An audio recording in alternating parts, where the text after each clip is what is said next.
Been a game changer for so many people. So let's get after it this summer. Let's feel good. Let's do more of the things that we love to do. Don't let pain keep you down. Give Relief Factor a try and save on your first order. Go to relieffactor.com or call 1-800-4RELIEF. That's 1-800-4RELIEF. Help fight pain naturally with Relief Factor. These products and statements have not been evaluated by the Food and Drug Administration. These products are not intended to diagnose, treat, cure, or prevent any disease or condition.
What's going on? 6 o'clock. Good morning from the 104.5 The Zone Studios. I am Robert Walsh. Happy NFL schedule release day.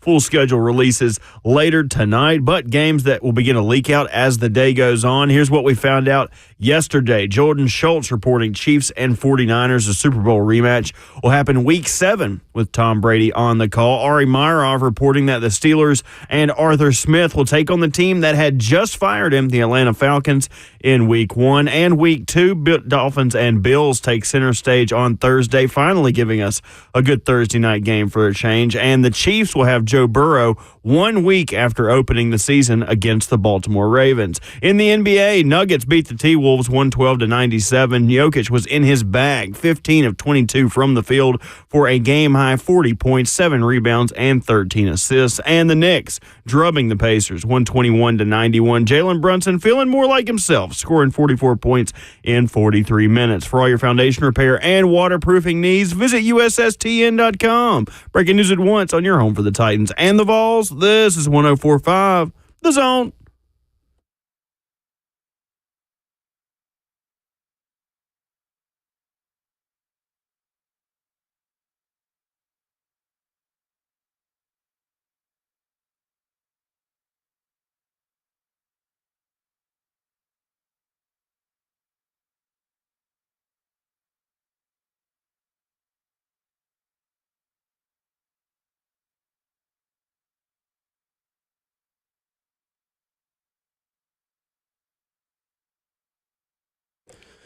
Wednesday morning, welcome to the middle of your week. Ramon, Kayla, and Will, RKW brewed up by 8th and Roast. It is scheduled release day, boys and girls, in the National Football League. Austin Price of All Quest at 7:20. Lots of Tennessee recruiting notes to hit with him. Not only one, but two of the three best tackles in high school football interested in the Tennessee Volunteers. We'll get to that coming up in hour number 2. What is the Titans storyline you are most tired of? That's coming up in hour number 3 at 8:20. Your phone calls all morning long at 615-737-1045. It is Wednesday, May the 15th. Ramon Foster, Kayla Anderson, Robert Walsh, I'm Will Bowling. What's up? Good morning. going on? Love your tone this morning. Well, either my speakers Is it are baritone? high, your voice is like up and is just energetic right now. I think like the NFL schedule releases on your mind. It's a big day. I know you're still a little piped up yesterday from what happened with the hot Spurs. Like I know you got a lot going on right now. Why would you said my energy was good, and you want to ruin it by mentioning the smallest club in the world. But Arsenal's in the final. That's correct? not how this works. Yeah, okay. As simply as I can put it. Okay.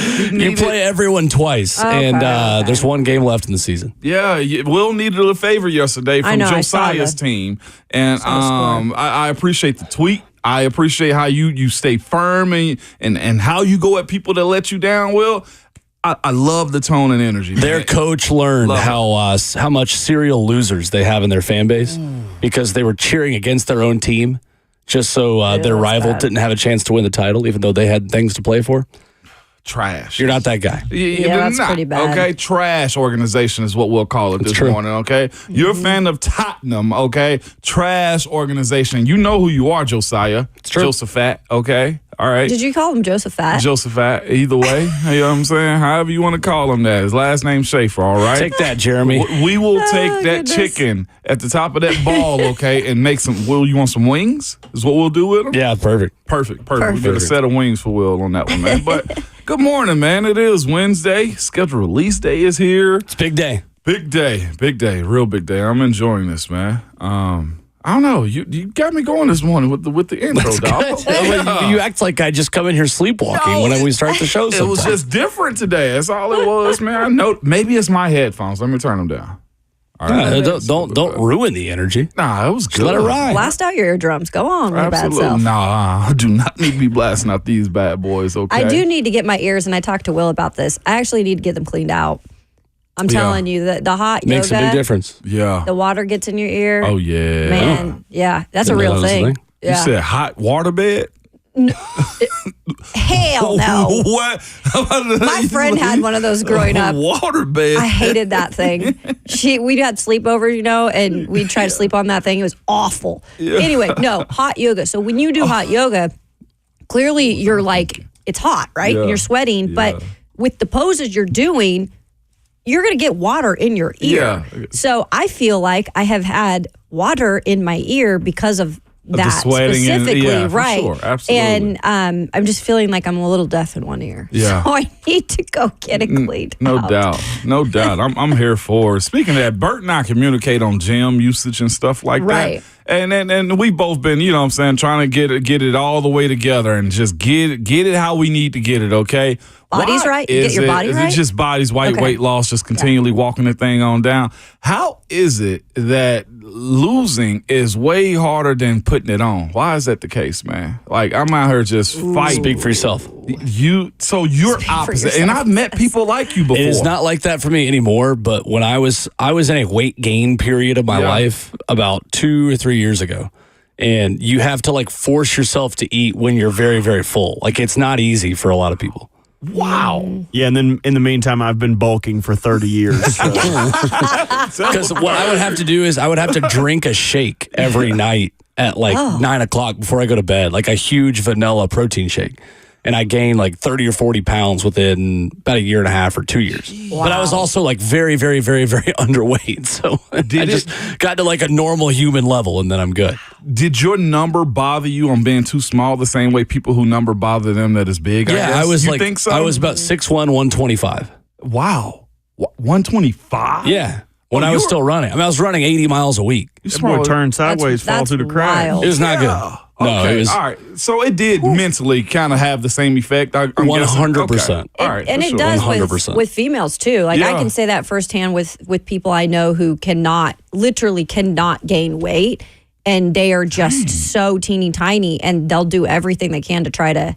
They can't do it. That's fascinating. Yeah. The body is weird. It like is that. weird. Yeah, it is weird. justice for little people. Justice Yeah. for a little. I did see at Justice for times. jockeys. I did see at times like guys in the weight room, like undersized guys that Yeah. needed to show coach, oh, like I've been working, I put on muscle mass, or they deteriorate through the course of the season. Like they hop on the scale with like 5-pound weights and like their sweatpants and stuff to try to trick the coach. And we had one of those savvy, it's like strength and conditioning coaches. Coach Gee, man, he's going through it a little bit right now. So I got to call and check on him.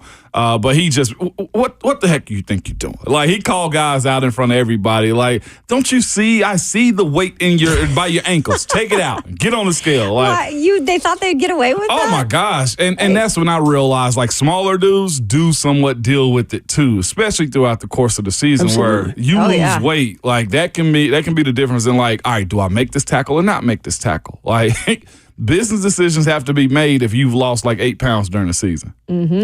615-737-1045. How many primetime games do the Tennessee Titans get tonight? We do this every year, and I love it. I know. It's funny because I feel like the past few years it's gotten less and less. Yeah. I'd say 2, maybe 1. So here's my thing. As a player, I used to say the late afternoon was prime time also. I cheated. Okay? Really? I cheated because it's not that many more eyes. It's that many more eyes on you because it's less games. Fair. So 325. It is, but as a player, I've always told you, I'll say whatever to psych myself up, right? Fair. I'll say whatever to psych myself up. Not out, but up. Up, yes. Yeah. Psych myself up. So we count 325s. No, No? I'm not, for the sake of this. If you want to do that as a separate guess, you can. Do we count Thursdays? There was only one 325, I think, last year. Thursdays, absolutely. Thursdays do matter. They do. Thursday, Saturday nights do matter. Thursday, Monday, Sunday night football. Not even Saturday? No. That's why I'm doing 2. Okay. Thursday, Sunday, Monday. All right. You got 2? I do. Look at this. Which ones? Right quick. I didn't even have the schedule up yet. I'm gonna give them 3. Second. 3? 3. In this economy? In this Let me explain. I think Cincinnati matters. Okay. That's Cincinnati fair. matters. I think that was one of mine. The Detroit game. Yeah. I like that one. And give me Texans. See, the problem with putting 2 division winners, not division winners, Cincinnati's not a division winner, Texans are, into that is that they will also have other division winners to play who are respectfully bigger national matchups. Mm-hmm. I'm going 3. I got Bengals, I got Lions, and I got Texans. I think we are getting 1, and I think it is a Thursday night against the Jacksonville Jaguars. Oh my gosh, so that was one of mine. I think they are returning to a Thursday night against Jacksonville. I think it will be at home. And I think we are back in the Color Rush Jags-Titans era. Dude, that was just, you knew it was coming on a Thursday night between those 2. I think we're back, baby. Yeah. We are so back to Thursday night Titans-Jags. Top of my mind. One Thursday night. This is NFL heritage. This is what we were raised on. NFL, Thursday night football, Titans-Jags. Al Michaels, Kirk Herbstreit. All right, I'm gonna write it down just to keep up with it. Thursday night will. Baby. That's like the one stock game, man. Exactly. Sure. Yeah, great. You could also make an argument they could run back primetime with Miami. Okay. Wouldn't shock me. Thought about that. Fair. You could do a Dolphins Titans primetime rematch. But I think it's 2 max. They had 2 last year, correct? Because they had a Steelers Thursday. and Dolphins. Yes. Steelers, Dolphins. Yep. I got 3. I got hope. I'm optimistic on this one. Okay. That's fine. You got 2. Both of y'all got 2. 2. Will got 1 basically. Technically, the Ravens game in London was primetime last year as well, but that was kind of a 2.5. That was a gift. Yeah, that was a gift right there. All right, I'll ride with that. A tradition like none other is what you telling me. I thought about Texans, but again, I think the Texans as a division winner, you're going to get more primetime quarterback matchups with Stroud. Mm-hmm. I need Wevis to get. I said Wevis. Wevis. I need Will Wevis. Why we Will Wevis? Wevis is Widowy playing in his second season this year. I need him to get his Widow profile Wevis. up, man. I need him to get his quarterback profile up. Yeah. I'm gonna stick with 3. And that changes things for a lot of Call me foolish. eyes is on all. the program. It does. I need his profile to rise up a little bit more. Call me foolish though. Because the Texans will play this year the AFC South plus Ravens, Bills, Dolphins, Bears, Lions, and then on the road, Cowboys. Oh, geez. That's 100% going to be a primetime game. Yeah. Texans, Cowboys. Packers, Vikings, Chiefs, Jets, Patriots. Yeah, they got plenty. All right, when you put it like that, now maybe I should take the Texans off. I do think I think it's a home game though this year. Okay. Because both primetime games were on the road last year. Have they even used the LED lights at night yet? Yeah. Oh yeah. Hey, 2020. I've been there for a minute. Okay. Now Colts game. 2020. Colts game in 2020. they used The Trevor Daniel game. Okay. Yeah. All right. For sure. R.I.P. It's a long time ago. Oof. 615-737-1045. Coming up, we revisit our conversation with Titans president and CEO Burke Nihill. Everything he has to say about the new Nissan Stadium is next.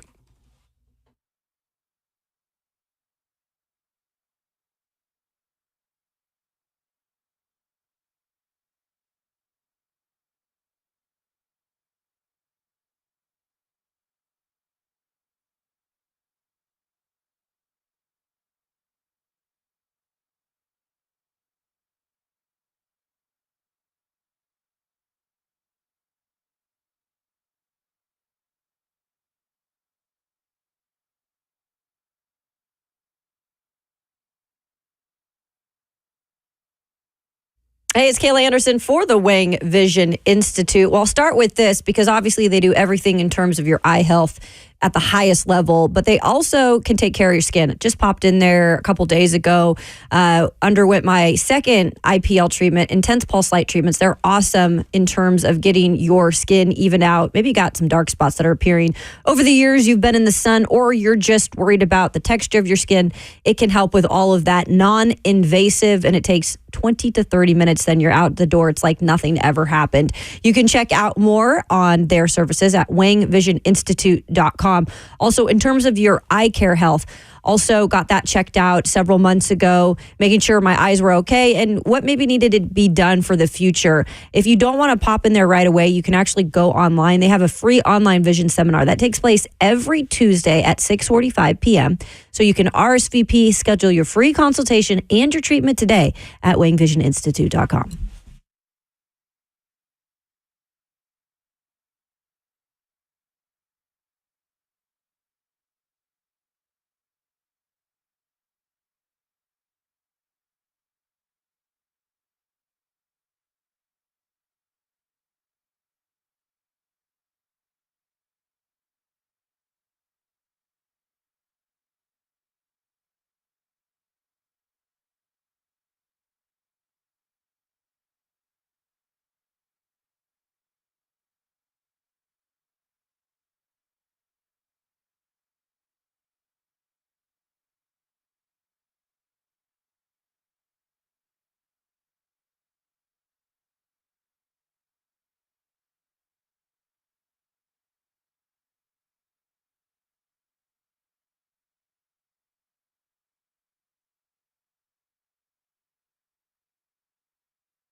NFL schedule release day here in Nashville. We've got everything you need to know leading up to that announcement later tonight. Ramon, Kayla, and Will, brewed up by 8th and Roast. And we had a great conversation with Tennessee Titans president and CEO Burke Nihill. Not about the games that'll go on in old Nissan Stadium, but new Nissan Stadium and the way fans can start to look at their place in the new Nissan Stadium. Here's Titans president and CEO Burke Nihill. Burke, Titans House, a really cool thing. I won't go into the bullet points of this.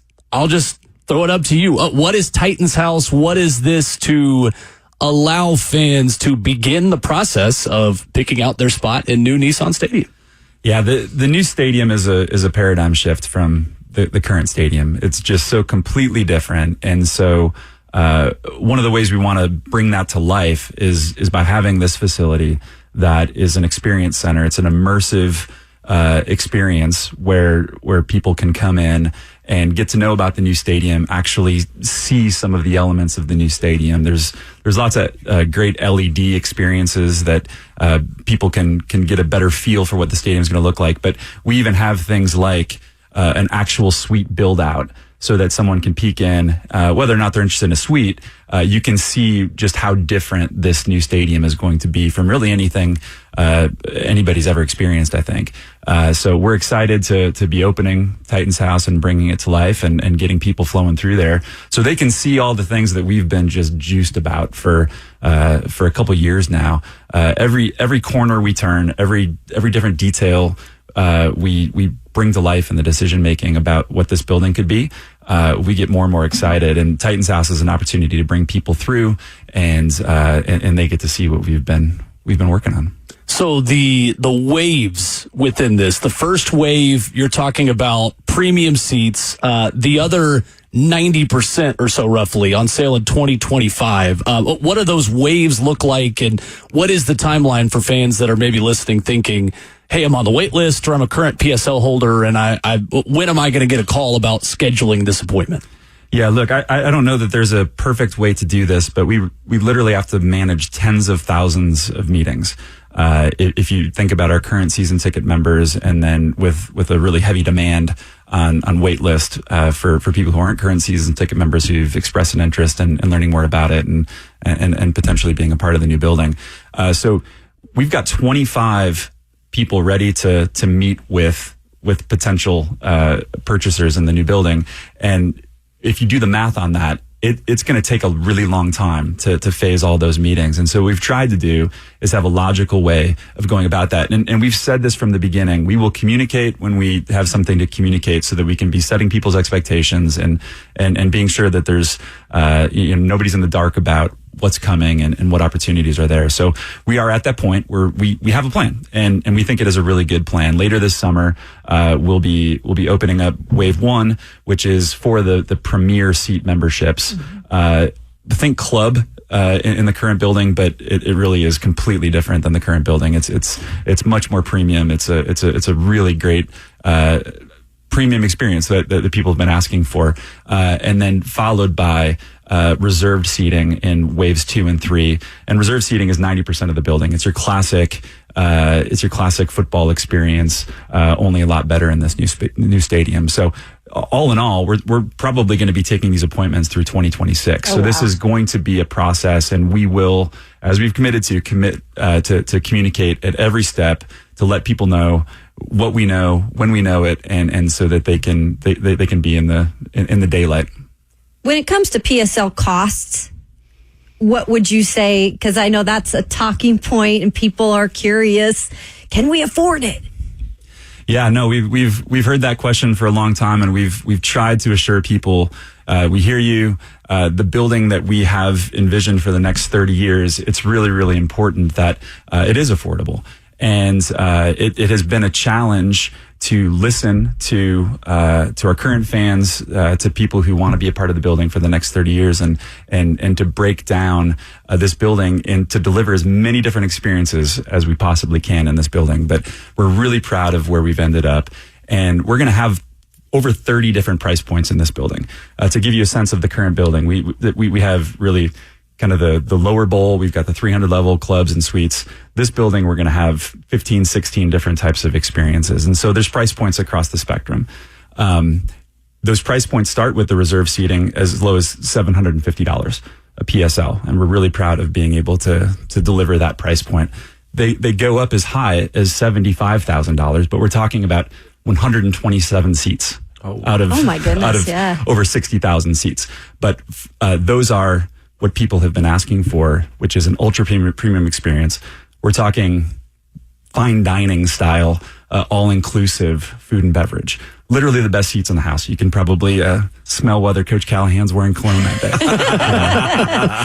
day. Really, really high-end members-only lounges. So it's a building that's going to deliver on a wide spectrum of opportunities at a wide spectrum of price points. And that's $75,000 for the course of the year for that seat. No, that's for the PSL. PSL. Yeah. Gotcha. CEO and president of the Tennessee Titans, Burke Nihill, with us in studio today on RKW. We talked a little bit about just the uniqueness of this stadium. It's going to be a little more, I guess, experience-wise, you feel it a little more. 60,000. You said there's not a bad seat in the house. So like you were saying with these PSLs too, I mean, wherever you sit, you're going to feel a part of the action. 100%.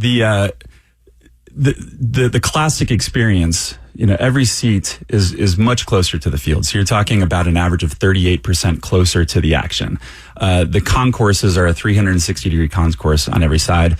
The terrace level, the seats that are the most affordable seats, not only are they closer, but when you think about those terraces, those beautiful outdoor experiences with the garage doors that open up to the outside, great food and beverage experiences, literally almost double the amount of bathrooms.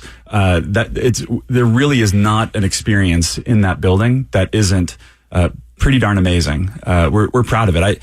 Obviously, in this industry, you end up going to a lot of other venues, stadiums, arenas, baseball parks, and the rest of it. And not to talk in superlatives about the best versus others, but honestly, I have not been to a building since we started designing this one that I would trade for this building. It really is the attention to detail, the attention to experience is just something we're really proud of and excited to bring it to life. Titans president and CEO Burke Nihill with us today. Burke, in this process of getting to the new stadium, there's a big hole in front of Nissan right now. What is the traffic the traffic operation for this fall and for the next few years going to look like for people that are coming to the games currently and to other events? Yeah, we've had plans in the works. I am really, really proud of how those plans actually materialized for the Morgan Wallen concert. That was really the first big event where we had the hole in the ground where there used to be a lot of parking, and the amount of compliments we got from all ranges of people and fans who came to that game, the amount of work that went into that by, probably 30 or 40 people within our building, between the stadium operators, the security folks, just strategic minds, in partnership with the city and Metro Police and the rest of it.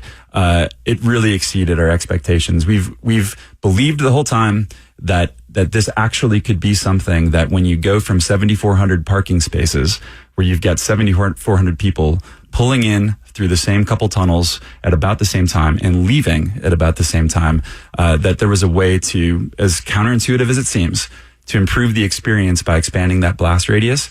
And with one show under our belt, it seems to be proving the model. The real win for us is that there's 28,000 parking spaces within a 1 mile radius. And we have worked really hard to build relationships with a lot of those parking providers. We have one primary parking provider that we are just connecting people who are looking to come to a concert or are season ticket members for Titans games. And some of these parking spaces are literally as close as that La Quinta across the street. That's right. There are parking spaces available through this parking provider across the street, and certainly a lot of them are more of a walking distance than that. But it's proved to through these first 3 shows actually be in many ways a benefit, because it's easier for people who are coming and parking on the campus to get in and out, and then the people who have to walk a little bit to get to the parking, but it's easier for them to get back to the highway or get back to their neighborhood and get back. So we will continue to do that, and there will be the need to continue to communicate and everyone hopefully be patient with us, because as the city's project evolves around our stadium, things will change there too. But there's long periods of time that we expect there will actually be a benefit and from a parking perspective. So just as one quick example, when we move into the new stadium, the old stadium will be demolished and that land will be flat for some period of time, we believe. Well, that will be an opportunity to park in between the new stadium and the river, park lots and lots of people. It won't be forever, but for a period of time, we'll be able to park a lot of people there. So we will continue to take every opportunity, every resource available to us and connect those resources and fans and make it easier for them to get to the game. Burke Nihill with us this morning. Burke, on the other side too, since you last visited with us, I know you're on the front office end of things, but you're also involved in the football side of stuff. Like I said earlier, I see you coming through the tunnels when I walk through. How has all of this new change, new stadium, new coaching staff, new sports science department been for you and your adjustment, and also Miss Amy's also? Yeah, there's a real fresh energy in the air around the building. It's hard to describe until you experience it, but I even have I had a coach from the local area stop by recently and was having lunch in the cafeteria, and I walked by him and he said, "Oh my gosh, it just feels incredible." Wow. The culture that is starting to evolve is really it feels special, and I don't know what that means for wins and losses this fall. I've got my guess. I won't say it on the air here, but Burke's predictions. I think this off season, by everyone's expectation, you can have a plan, but as Mike Tyson says, everyone has a plan until they get punched in the face, and yet it feels like in this case, somehow we emerged on the other side of the offseason with probably a better outcome than anyone had ever even been planning for, because there's just such alignment. There's that magic word again, but there's this shared vision across Ran and Brian and Chad Brinker, and all of their teams are just rowing in the same direction. And in terms of building out a coaching staff, in terms of hitting free agency, in terms of attacking the draft and undrafted free agents, I think at every phase of that work, the results have been better than anyone anticipated. So it feels really, really good in the building. Miss Amy feels that too. She's smiling when she looks down on the practice field or is walking around the hallways, and so we're a lot of work yet to do this off season, but excited to get to the fall. Titans President and CEO Burke Nihill is our guest. Burke, talking about this stadium and the amount of new buildings that there are across the league, what kind of thought goes into making this building uniquely Nashville and not just a replica of things that have been done elsewhere, but making this something that is hyper local that fits this city? I mean, that's probably the North Star. You just described it. There are really, really neat buildings out there that they delivered on the purpose they were trying to deliver for, whether they're in Los Angeles or Las Vegas. But Nashville doesn't seem like the type of market that wants a spaceship to land on the East Bank. And even more than that, certainly there's these aesthetic features, the design itself, but we've put just as much thought into, if that's the hardware of the building, the software of the building. Like thinking about every step of a fan's journey into the building, how they feel, what are they looking at, how are they getting into the building, how are they experiencing food and beverage, and so just a couple examples. I already mentioned we have about twice as many bathrooms, right? That's an important feature for the building, right? It's not something that is going to show up on the blimp shot, but for our fans experiencing the building, they want to get back to their seat, right? They don't want to wait in line. For food and beverage, we've thought about the same thing. Nobody likes to stand belly up at a concession stand, waiting and realizing they're about to miss the start of the second quarter. By the way, those lines end up pushing back into the concourses and create log jams. So we have all frictionless markets. People will be able to walk into these frictionless markets. There are transaction times that are averaging 35, 40 seconds, completely out the door and back to your seat. We're thinking about all of these things to wanting to deliver just an incredible experience. I would also say that these price points that we've landed on are a part of that as well. I mean, the 40% of the building are going to carry seat membership prices less than $3,500. It's important to us that this building for the next 30 years represents this city really well, that there's passionate Titans fans. There's like Nashville showing up for this. And it was important to us that we have consultants that have tried to push us into higher price points across the board. And we're not willing to do that. We want to make sure that this building is just, it's all the right people have the right opportunity to come and experience it. That's an authentically Nashville building. When it comes to other events, and I know people are already super excited about WrestleMania in 2027, and then the talk of the college football playoff championship game, they have revealed their next several, I think it's up to 2030 actually. But what are, I guess, your guys' process of kind of landing these big events in the future? Yeah, it's a lot more than the Titans. We're certainly a big part of that engine, but there are a lot of people around the city paying attention to those opportunities and investing in those opportunities. We are certainly, any big event you can think of, we've got really good contacts. We have been talking to them about what year would be the right year. And honestly, I think the bigger challenge is going to be landing all the planes on the runway. Las Vegas has managed to do it. Yep. That's part of the planning here. These events want to be in Nashville, whether it's the Super Bowl, whether it's the Final Four, whether it's college football playoffs, WrestleMania, as you said. And but there's a magic to spacing them out the right way, making sure that you can pull off those events in a really special and unique way in every case. But they will all be here in time. And there's a really great group around this city representing tourism, representing the music industry, representing the sports industry, representing the city, that are all coming together and making sure that we go about this the right way. These are really special opportunities, but they're new, and we want to make sure that we're doing them really well. That is Tennessee Titans President and CEO Burke Nihill with us on Ramon, Kayla, and Will. And coming up next, there is an example of multitasking in college basketball that came out yesterday that I had to double check was not from a fake blue check on X.com. The weirdest story in sports yesterday we'll give you coming up next.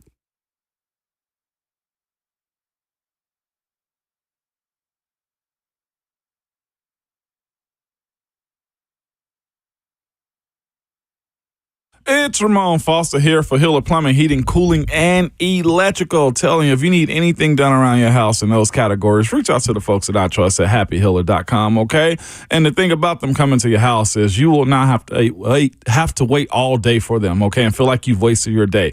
When you call Hiller, you don't have to camp out. They will send you a text message, an email, and even give you a call if the time changes way ahead of time to let you know, hey, look, our tech has changed, or hey, he's moved up. He or she have moved up. But also at Hiller, you can be a happy camper this month with 0 interest financing for 24 months on select HVAC systems, generators, or tankless water heaters. Or take advantage of Hiller's $99 drain cleaning special that's going on right now. So right now, as the summer hits, man, go ahead and take care of your home systems before the peak summer temperatures hit. And y'all know it gets hot here in Tennessee with the rain and everything else. We've experienced everything. If you need anything done around your house, visit happyhiller.com today for details.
Middle of the week, Wednesday morning on Ramon, Kayla, and Will, RKW, brewed up by 8th and Roast. And Ramon Foster has got company. He is not the only coach who is now a radio host also. Ooh, Ramon Foster, a middle school football coach in his spare time, his spare minute of every day. And now Doug Gottlieb, the head coach of Green Bay basketball. Former Oklahoma State standout point guard. He will continue doing his Fox Sports radio show, according to Green Bay athletic director Josh Moon. Says balancing that is no different than what others have dabbled in this area. Dabble? Jeez. Okay. Real quick trivia. What is Green Bay's mascot? Green Bay basketball. Green Bay basketball, they are the Buffaloes. The fighting cheese. Bert, Green Bay sports. Let's say the Wildcats. You each get one more guess. These were all terrible. Oh, okay. Green Bay Wave. Green Bay. Shoot, this is tough. This is how I test you guys, and if you read the notes I put together for the show every day, because it's in there about 5 times. Well, sometimes we don't look at the Green details. Bay. The Phoenix. The Oh, Green that's Bay That was my Phoenix. next guess. You didn't give me a second guess. That's stupid. I was going to rise from the ashes of my what previous are we in mistake. Arizona? What are we doing here? Phoenix? That's actually where my degree came from. No one Radio- ever checked. You liar. Radio University host of as a basketball coach. Yeah. Surely this crashes and burns, right?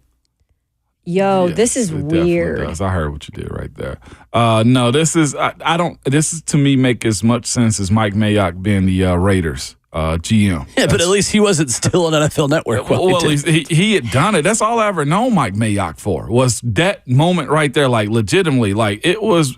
I think it's silly for them to hire these types of people that hadn't been in it. Like, and I know it's mostly people managing and stuff like that. But Doug Gottlieb being like serious, like no, he's actually a head basketball coach right now. That's bothersome to me. It almost feels dirty that he's allowed to have this job after not being involved in the sport to this extent. That's my biggest thing about this one. Like clearly, Doug Gottlieb knows basketball. I mean, he played, right? His dad was a coach, I believe, in that same area, and so it's so-called like basketball's in his blood. But I just feel like at this point of his career, he is 48 years old, and he has spent his whole entire career, for the most part, doing broadcasting. And, you know, we all know, or if you listen to the radio, you probably know of his show.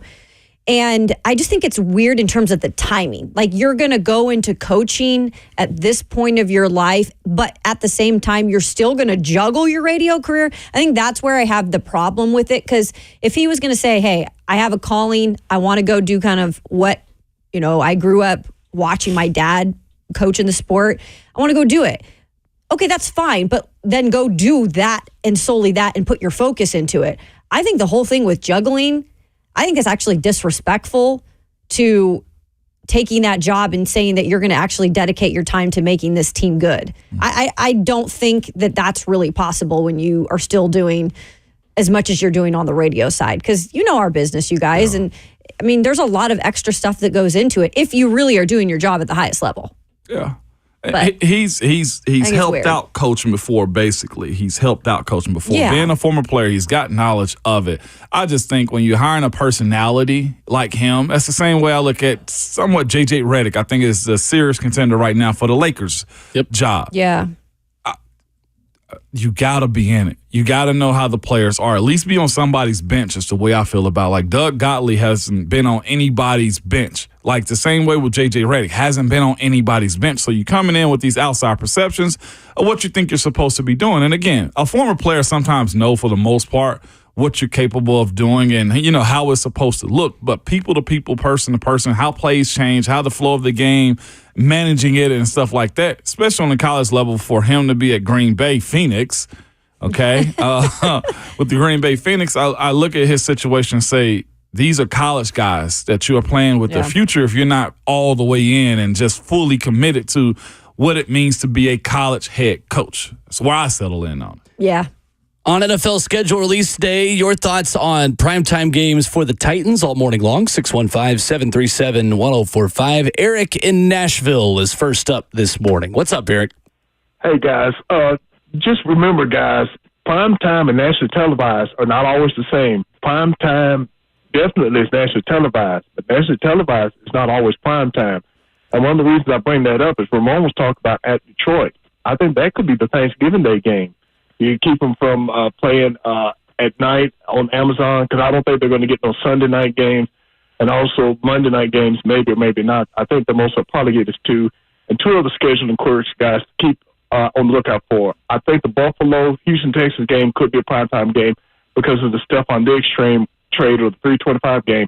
Another one to keep your eye on is the Dallas at Detroit, because they go to Detroit this year. The way that game ended last year, don't be surprised if that's a late game or a primetime game. In fact, one of the things they could do is Dallas and Detroit both play on Thanksgiving Day. The last few years, Dallas has played the following week after Thanksgiving Day on Thursday, and they could have Dallas at Detroit the following week on the Amazon primetime game. Those are things just to keep your eye on, guys. Mm-hmm. I'm not saying they'll definitely do it, but that's just stuff I'm throwing out. Guys, y'all take care, and we'll talk again soon. Thank you, Eric. I will put money on Lions-Rams being the Thanksgiving game at home for Detroit. Oh, God, that would be huge. I will put money on that. You have the options for Detroit's home Thanksgiving game. The Titans are one of them. In addition to the Bucks, Seahawks, Vikings, Rams, Jags, Packers, Bears, and Bills. I think they will go for the storyline of Lions-Rams and pop a huge number in Detroit on Thanksgiving. That'd be big. Thing is, though, if you do them as the early game again, then you're going to have people at, 10 a.m. in L.A. watching it. Yeah. So maybe not L.A. because you would have the West Coast team in the early slot because Detroit always gets the first one, right? So yeah, they do. At that point, maybe you get Bears would be also a really good option as well. We got to see. Yeah, LA's not Caleb watching Williams. no matter what. So he's another Caleb Williams watching what it would he be does. good. Yeah, that would be. I mean, you got the rookie storyline. Yeah. Yep. But Titans could be an option. Be fun. I'd love to do a Thanksgiving game. I've never done one, so It's super cool. yeah, it'd be really neat to do that. They say that turkey is cold as hell. It is. Oh, really? Shy Tuttle. I went to high school with him when the Saints were in a game, I believe, and it was a game he stiff armed Matt Ryan into the ground. He was so excited to eat that turkey and took a big ass bite of it. Cold, dry. It had been sitting. It had been That's sitting why out Kittle for a threw while. it to the stands. Dry. Yeah, it's very dry. 615-737-1045. International games have been finalized in the NFL in 2024. We'll give you those and the one quirk from the schedule last year that affects an AFC South opponent this year. That's next.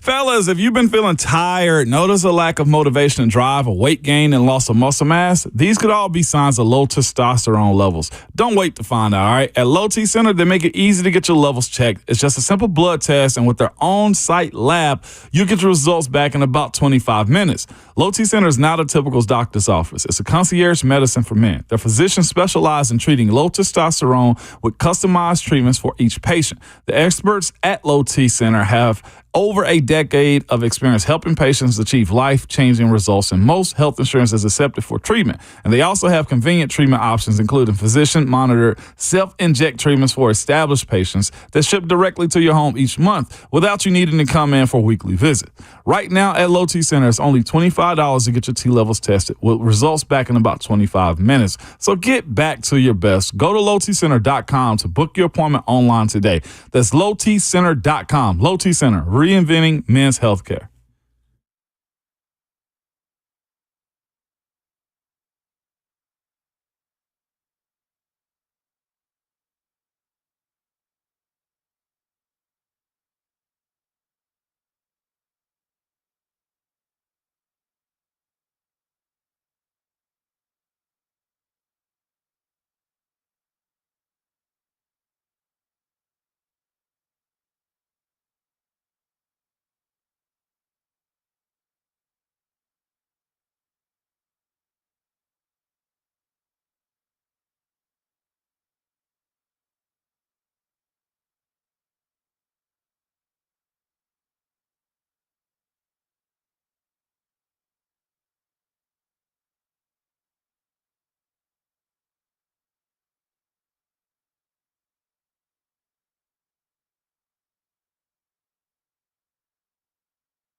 What's going on? 7:02. Good morning from the 104.5 The Zone Studios.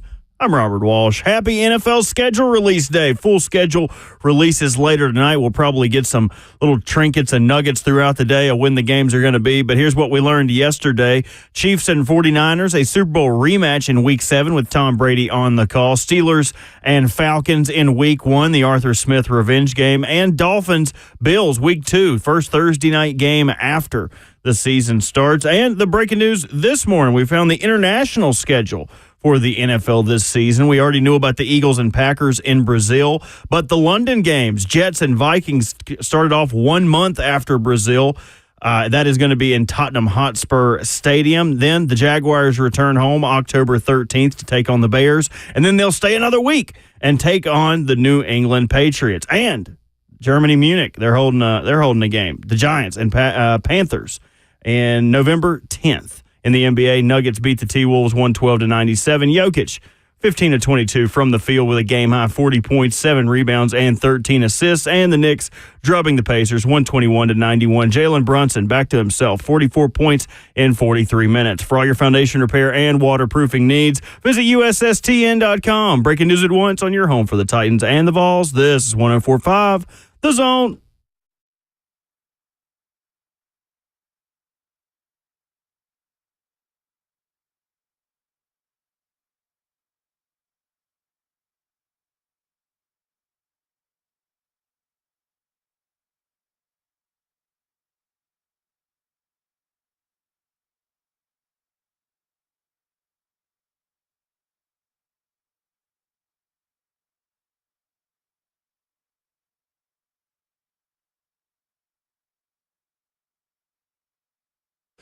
$7 a.m. in Nashville. Our number 2 is off and running of Ramon, Kayla, and Will. RKW brewed up by 8th and Roast. Coming up in 15 minutes, VolQuest's Austin Price. Tennessee in the mix for one of the top offensive linemen in the country, in addition to number 1, David Sanders, who we've talked a lot about. We'll get the latest on Josh Heupel's recruiting front in a massive 30 days for Tennessee recruiting coming up here in just about 15 minutes. You can join us at 615-737-1045 in the F&M Bank chat, where you hit the comment section and interact with us on Facebook Live, YouTube, Twitter, or Twitch. Push, please. Ramon Foster, Kayla Anderson, Robert Walsh, beating Ramon to the punch. My name is Will Bowling. We have got international games across the pond in it in 2024.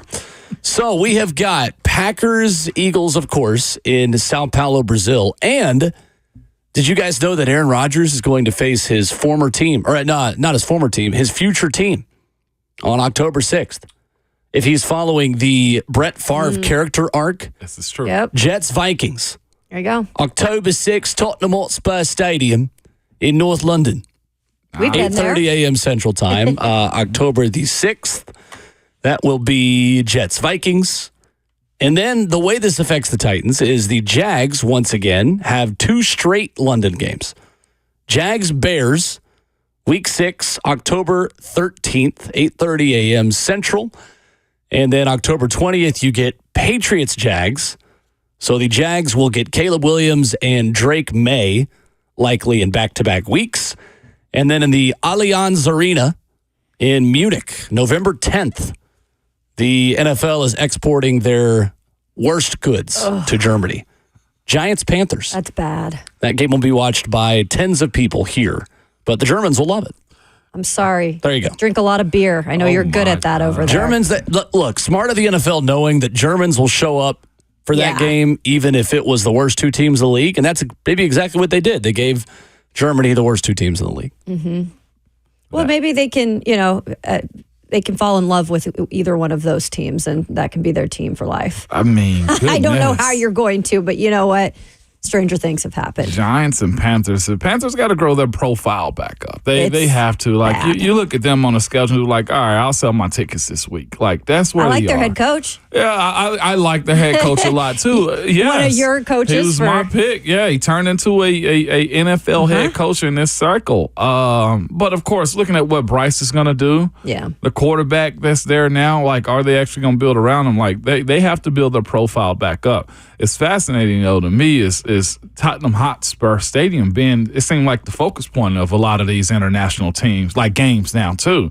And we went over there, of course, and like that stadium, it was I know awesome. we have a hate relationship with them this morning, Will, right? Go Gunners. Yeah, we have a hate relationship with Tottenham today. hate. But that also reminds me of what the Titan Stadium is supposed to be built similar to. Well, not similar to, but a lot of the technology and detail of it is what Hotspur Stadium somewhat looks like. It is a beautiful stadium. That was really fun being able to experience that. And I know we talk about it every year, you guys, but honestly, I just want to know when they're moving the Jacksonville Jaguars over there. I really want to know. I don't think it's going to happen. Do they my question is, Ramon, I mean, you've never played there 2 weeks in a row. Yeah. Right? But would that be weird as an NFL player, or would you like that? I don't know how to think about that. They would have to overcompensate. It's too much. Like, you know how it is living out of your suitcase, right? Oh, yeah, like, it sucks. If this is a international team, like a lot of guys going to come back to America in the offseason. I mean, the taxes are just totally different. There is a big difference, if I'm not mistaken, in the taxes that are distributed over there on how you're paid versus over here. Like, we think we get taxed, like, that's a different tax in London. And that's where they would be at, because they mostly play out of Wembley, if I'm not mistaken. And I wouldn't want to do it. They would have to overcompensate, man. I'm not sure that an NFL team with that type of budget is willing to do that to move a team internationally just to build the brand. 2 weeks is enough for me anyway. Like, I'm like, no, thank you. Exactly. I'd much rather see them bring NFL Europe back. Like, we're continually talking about the spring leagues and stuff. Like, if anything's going to be successful, is whatever the NFL attaches himself to. Speaking of NFL Europe, the reason the Giants are playing in Germany. In 1950, the Giants were the first NFL team to play outside the United States, and in 1994 made their first trip to Germany to play in the American Bowl for the preseason against the Chargers. Nice. Also, Giants are 3-0 since they played their first London game in 2007. And every year that the Giants have played in London, they have reached the playoffs, including once winning the Super Bowl. Can you make a reminder to tell me that gambling-wise in training camp this year? You got it. Just set a reminder for August 1st. Tell Will to bet Giants to make playoffs. I don't need any more context. Just let the plums do what they may. You got it. Yeah. Overall, though, these schedules, it's not really a strong primetime game. I like the Eagles and Green Bay game more than anything. I do want to see if Caleb Williams can beat the Jaguars while over there. Wires, whichever one. No, it's Jaguars. You're right. Jaguars. Don't say wires unless you're going to have people come at you. Pet peeve is Jaguars. Yeah. It's incorrect. I was told by somebody, language is exactly what you understand.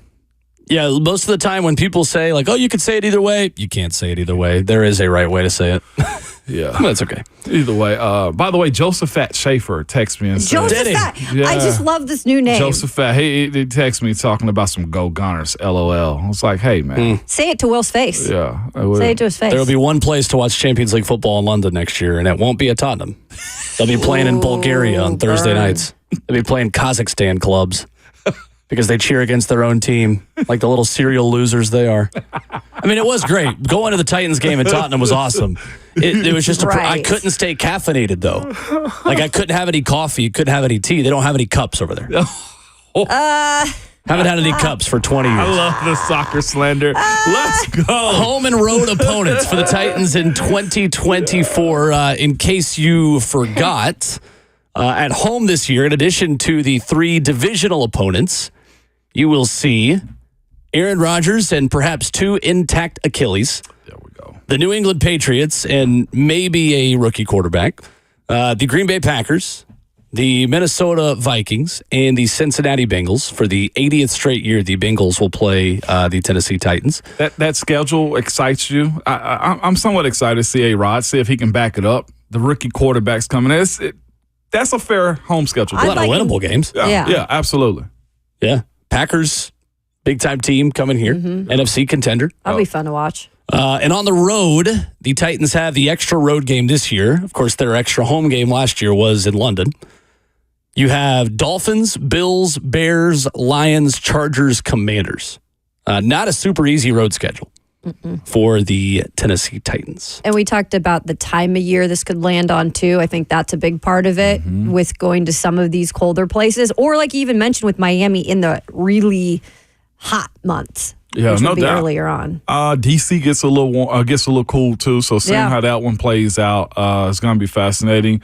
And then the Chargers game, like you get an opportunity to see up front The two picks you wanted to make? Exactly. That's exactly where I was headed. Like straight up, you get to see what they look. Junior Colson and Joe Alt. And Lad McConkey. And Lad McConkey. Three And shoot, almost they've got Titans Bud. legends. They do. And Bud they got Dupree. Bud Dupree too.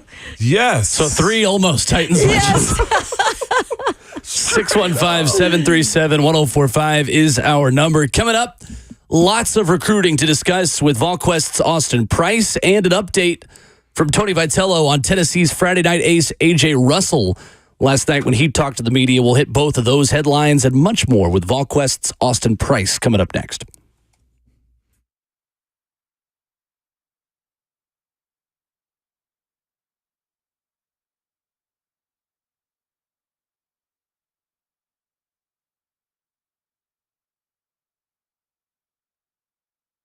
Hey, what's going on? It's Will Bowling here for my friends at Lee Company. You hear me say all the time that Lee Company is all you need. I mean it, and trust me, they mean it as well. 24/7, 365. That is when you can get service from Lee Company. I love their home maintenance plan because it's going to keep you up to date with repairs, home maintenance, and more. You're staying ahead of Mother Nature and staying ahead of the game with this. Listen to this offer. $12 a month. The Lee Company home maintenance plan gives you 4 visits to your home every year by an experienced technician. Let the Lee Company team of professionals keep your air conditioning, heating, plumbing, and electrical systems in tip-top shape. Get the best players on your team today and learn more at leecompany.com or give them a call at 615-567-1000. That's $12 a month. By signing up for the Lee Company home maintenance plan, you get 4 visits to your home every year by an experienced technician. 615-567-1000, online at leecompany.com. That's Lee Company, all you need.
Wednesday morning on Ramon, Kayla, and Will rolls on right here on 104.5 The Zone, 615-737-1045. Ramon Foster, Kayla Anderson, Will Bowling with you.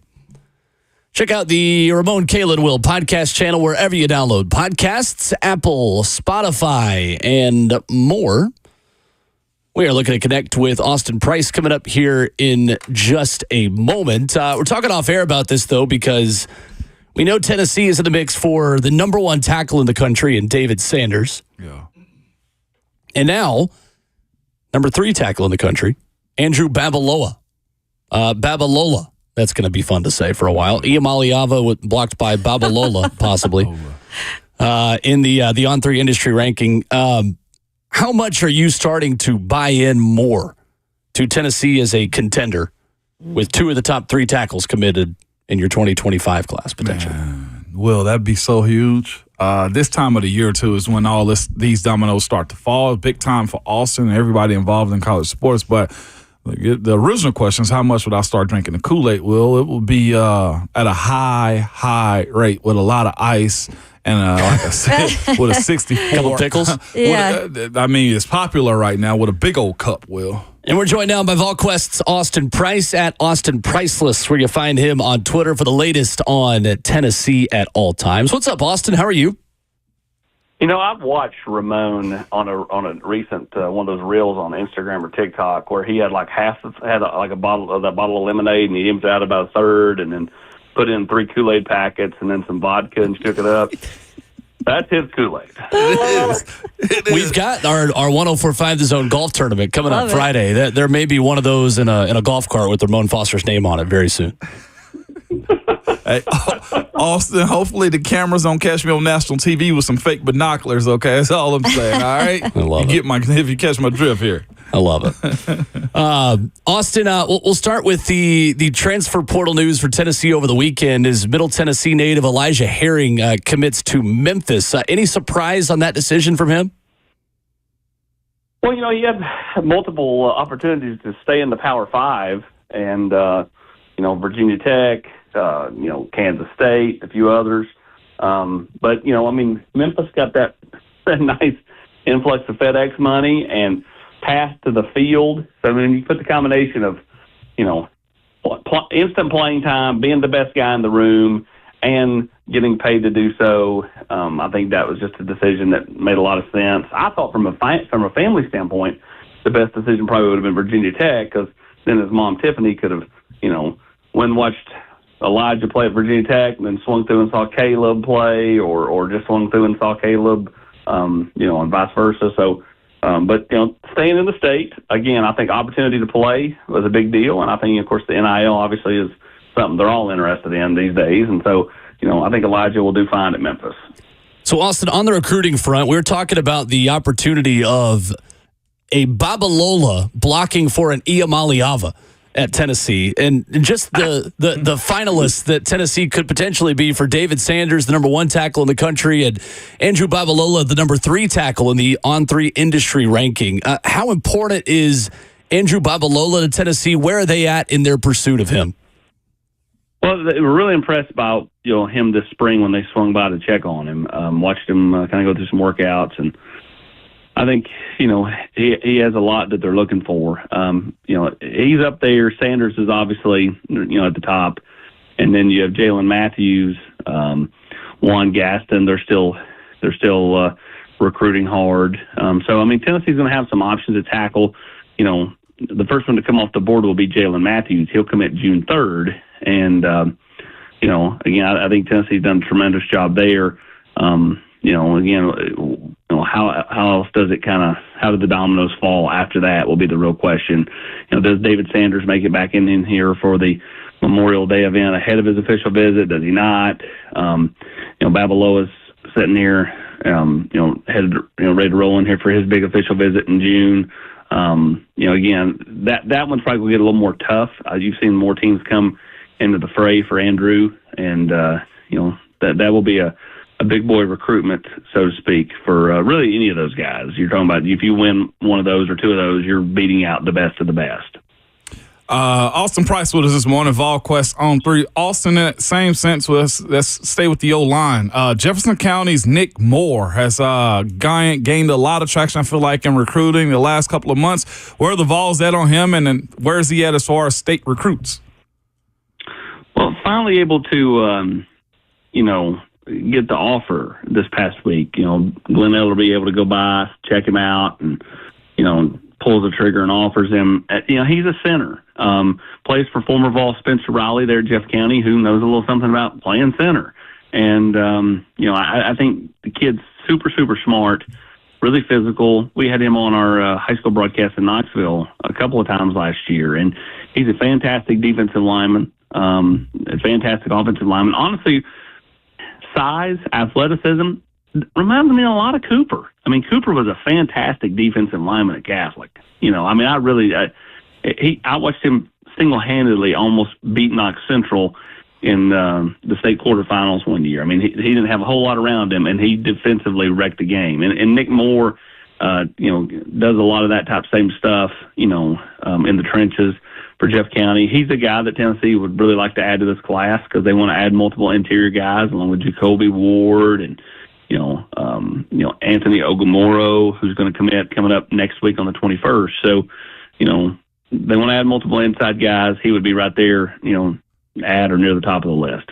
When you look around the state also, I want to just keep it here for a second. Other than Ethan Utley out of Ensworth, there's not many interior defensive linemen that the Vols have somewhat recruited. Will they look out of state for that position more than anything? Because I see there's a Georgia commit here in the state. There's an Auburn potential commit out of Dyersburg and a Kalen Edwards. So are they looking more outside now than inside the state for D linemen? Yeah, they are. Charles House, Brandon Caesar, they want, you look at Bryce Donovan Jenkins, who is the son of former Vol basketball player Ron Housley, who played for the basketball team back in the mid '80s. Bryce is a big kid from Washington D.C. He'll be back in here next week for A65 Live on Memorial Day weekend, and Tennessee seems like they've got the most traction with him. South Carolina's still battling there. He's former teammates with Dylan Stewart, who went to South Carolina this past year out of the DMV. Austin Price. Look at Austin. Did you like my pause in there? I didn't jump on you on that part. Hey, I watched you during the baseball broadcast, Kayla. I mean, I kept waiting on you to jump in there on one of the announcers there, but you just didn't do it. I know. I had to be paying attention to line drives coming my way. Austin Price with us of VolQuest. Let's talk a little baseball. I'm glad that you segued into that. So last night, Tennessee with a 10-run roll over Belmont.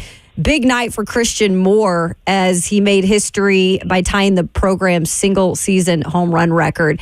How big is this piece in terms of the postseason? It just always seems, including in that Vandy series, that he comes up big at the right moments. Well, he does. He has that gene to him, right? I mean, to me, he is the best pro prospect Tony's had as far as in the field. No offense to any of the other guys that have already made it. Jordan Beck, Trey Lipscomb. I think Christian Moore's got star written all over him. He has a certain swag to him. I just love the way he carries himself. He's from New York, but he doesn't have like the New York accent like Zakai does. He just, to me, he's like he can just kind of fit into anywhere. And I think that he's just got that it factor, and it's cool to see. I mean, it was Blake Burke, and then all of a sudden it was kind of back and forth, and then once Christian Moore kind of took off, like he's kind of running away with the home run title there for the career, and obviously he's now tied the single season, and we'll see if he can get past that this weekend. But he's been fantastic. What he and Burke have done out of the 1-2 holes in terms of like homers, RBIs, just production has been fantastic for Tony Vitello. But he's really worked on his fielding. That's become more of a strength and not a weakness. And again, I think that whole right side of the infield has done a fantastic job. Tony Vitello saying yesterday after the game that he feels like it is kind of time when talking about right-handed pitcher A.J. Russell and maybe how he can be incorporated. What do you think is going to happen with this and how they will do that, slowly working him in? Yeah, I think what they'll do is they'll have him kind of be in one of these roles. I mean, like, this whole pitching staff is kind of like patchwork from the standpoint of, they don't have anybody that, like, Drew Beam's probably the biggest innings eater they have.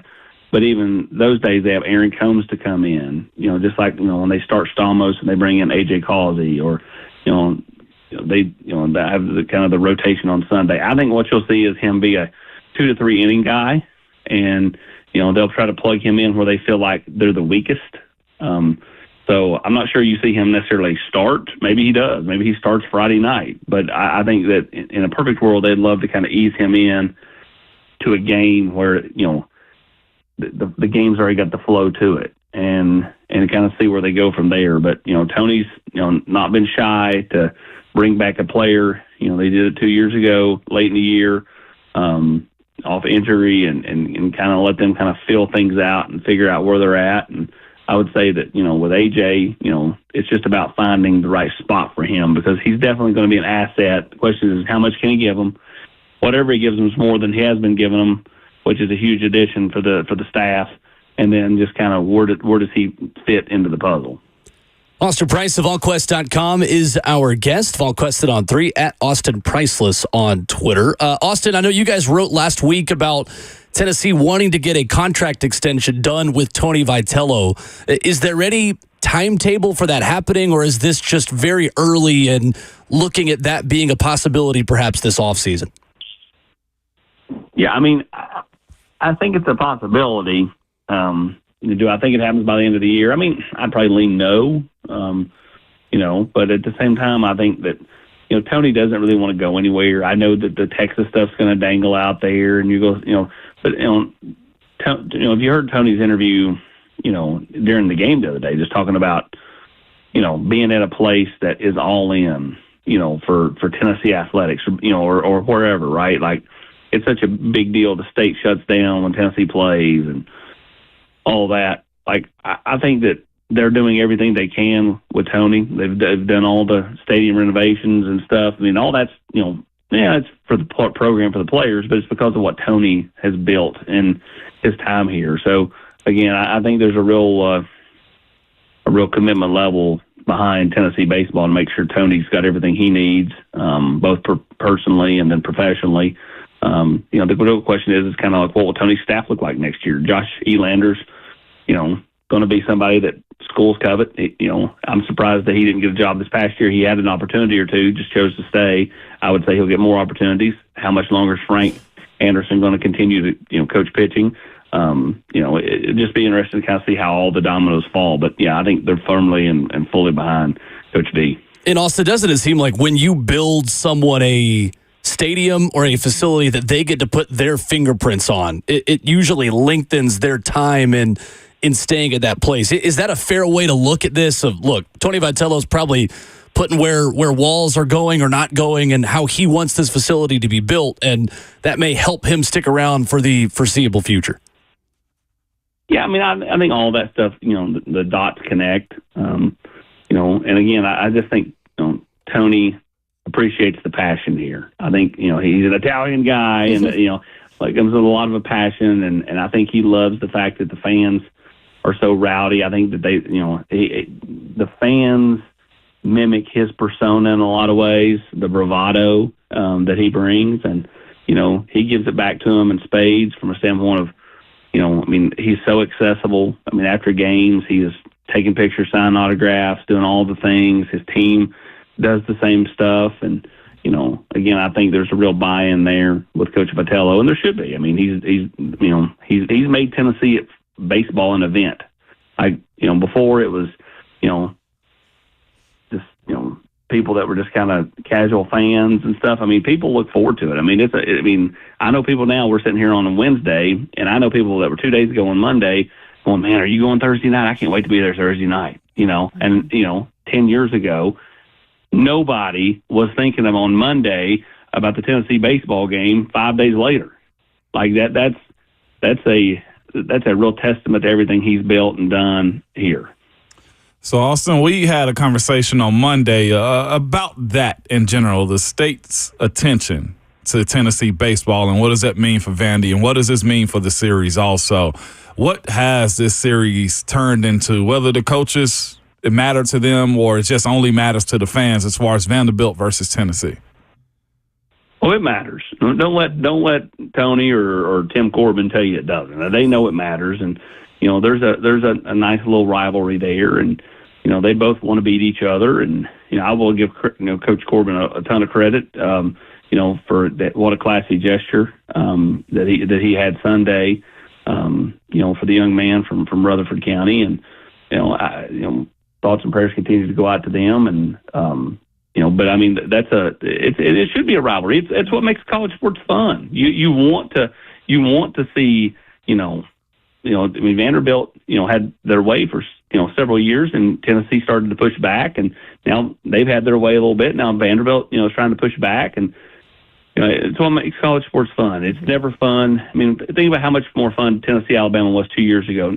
Not just because Tennessee won, but because look at the last 2 years. Even this past year, Tennessee had a lead in Tuscaloosa at halftime. They didn't win, but man, the thought of it for fans was like, oh my gosh, are we going to win down there? It makes everything so much more fun when there's a back and forth and not just one team dominating the other side. So, it will continue to be a hotly contested rivalry going forward, I would imagine.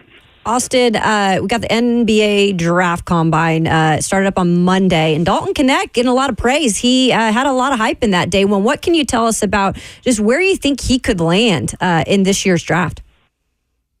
Well, I mean, you see things, you're seeing him get positioned in the lottery, which is, they've been talking about that for a few months, but a lot of times, the chatter doesn't always match reality. So we'll be interested to see, does he go in the lottery? If he does, I mean, I do think the Spurs would make a ton of sense.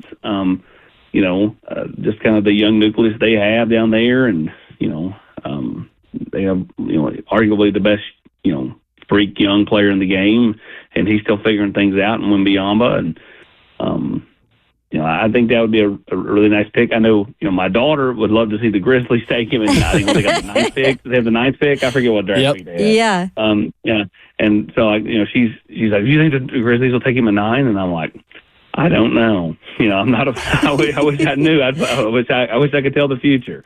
But yeah, I mean, the point is, I think he's going to have the opportunity to go to a team, inside the lottery, and that's fantastic for him. Now I'll say this: if you're him, you want to go to a team that ended in the lottery last year, but is a piece or two away from being a playoff team, right? Like I think that's as pivotal as anything, is going to a good organization. And traditionally, the Spurs have been just that under Coach Popovich. So I think that would be ideal for him.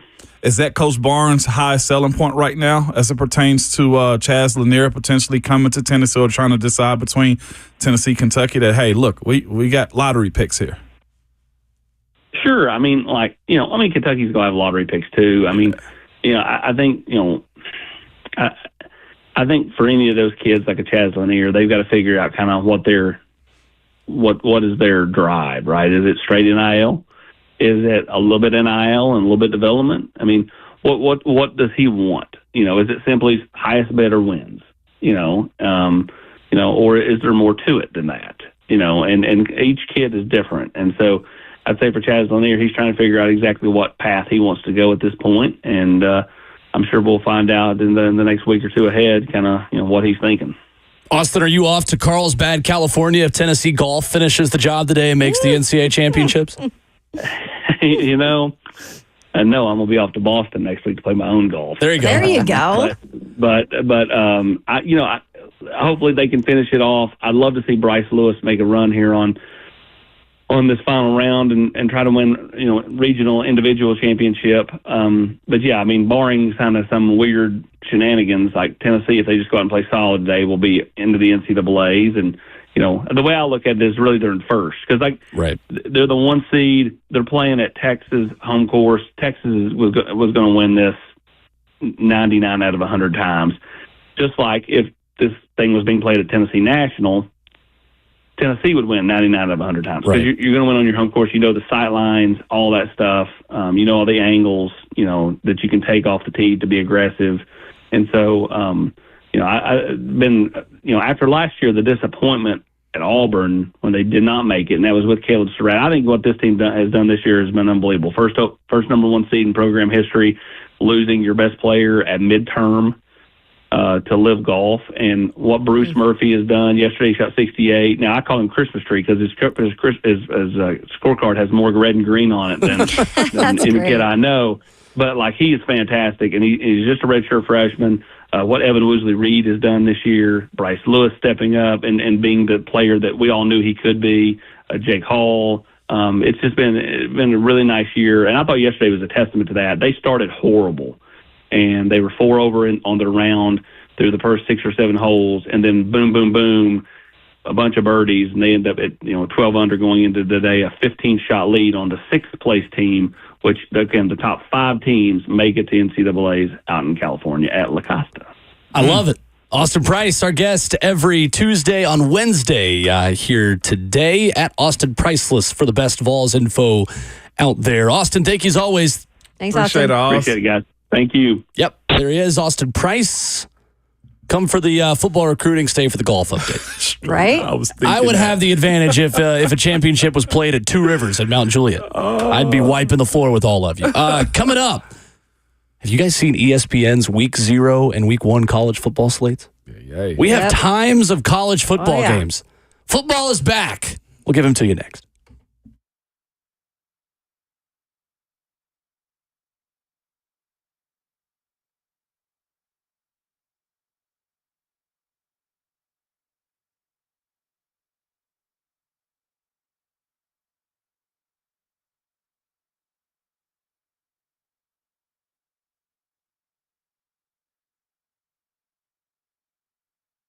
Don't you wish things could just be simple, like buying a vehicle? Wouldn't it be great to just know you are getting the best price from the most reputable dealership? Well, at Two Rivers Ford, it is simple, okay? Two Rivers Ford makes shopping for a vehicle easy, and it all starts with non-commissioned salespeople. You see, the sales experts at Two Rivers Ford get paid whether you buy a vehicle or not, so you never have to worry about being pressured. And when it comes to price, Two Rivers Ford literally sells all their non-specialty vehicles below MSRP. So you can rest assured you're getting the best deal.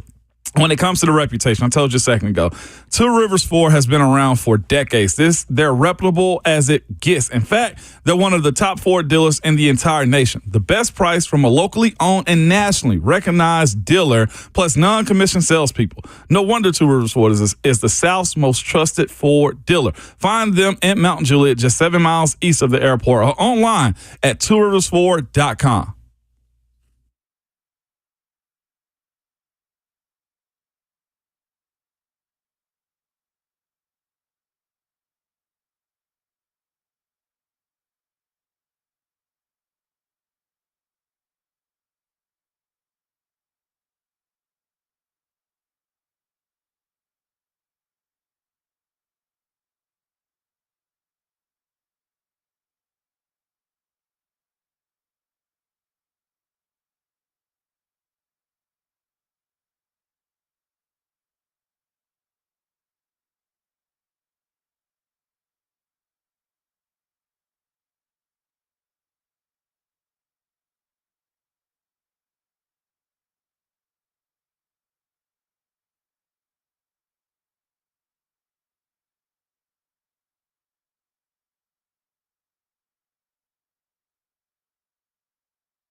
RKW brewed up by 8th and Roast, wrapping up the first half of the show. And ladies and gentlemen, we have got kick times for college football games. Woo! Saturday, August the 24th. Clear your calendars for the College Football Classic in Dublin, Ireland. 11 a.m. August the 24th.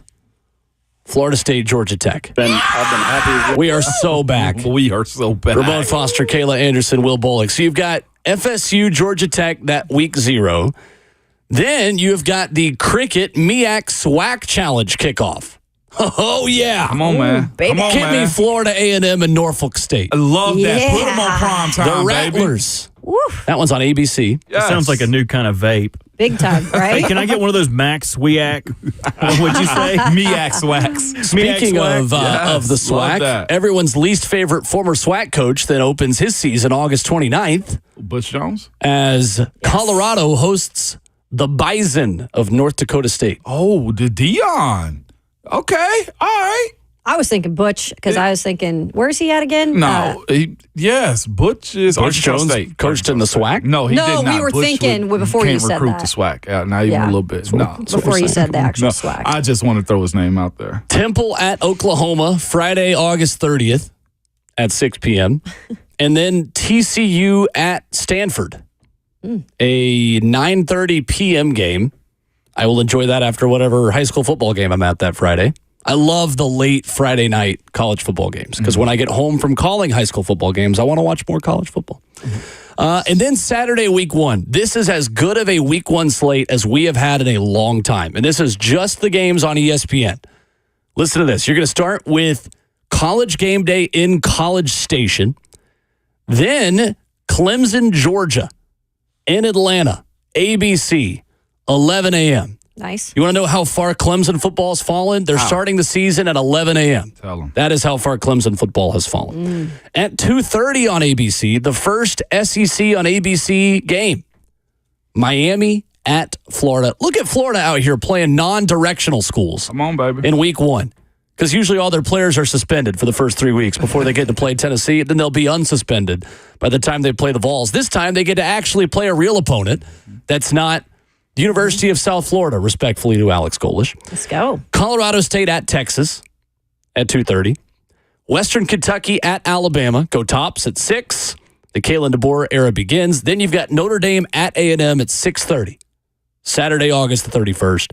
USC versus LSU in Vegas, Sunday, September 1st, and then BC at FSU, September 2nd. Yes. Ooh, look at that. I am USC, so ready. LSU. We are back. Is what we are. So ready. It's going to seem like a lot of days between now and that August 24th day, but it's not, y'all. I promise. Okay, hear me out as we kind of walk through this thing real quick. Like we got family vacations coming up. We got schedule release tonight. We got training camp coming up. 101 days to August 24th. Yep. It'll Here. be here before you know it. Before you know it, I'm talking about right around the corner. So tomorrow is 100 days till college football. 100 days. There you go. Will. Countdown Hold started. up. Then you and Burke got to go into closets.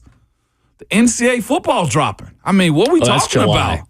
I mean, but even Tomorrow still, is the cover athlete. it's another event. Oh, really? Who do we got bets on? Well, they've already done the premium edition, which was Everybody. it's like 8 different Yeah, players. I saw that. The Yeah. main 3 were Donovan Edwards, Travis Hunter, and Quinn Ewers. Quinn I mean, Ewers. just- Carson just- Beck was on there for some reason. Exactly. Just Bro who's thinks who. he's on the team.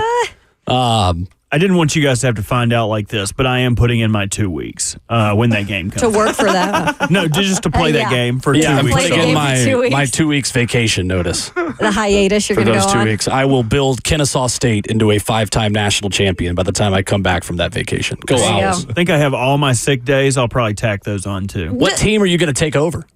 Oh, come on. My school is that's a good my point. school is already a small school, Carolina. That's a great so point. I can always crank ECU up Yeah. to 10. See, I want like it. that they. I hope that they have the ability to build a new stadium once you've built a big program, because I would always pick a team that played at an NFL stadium. That way, when I made them national champions, they could have a full stadium of 50,000 screaming fans in the Georgia Dome when I was the head coach at Georgia State. And then for obvious reasons, I will not be choosing them anymore.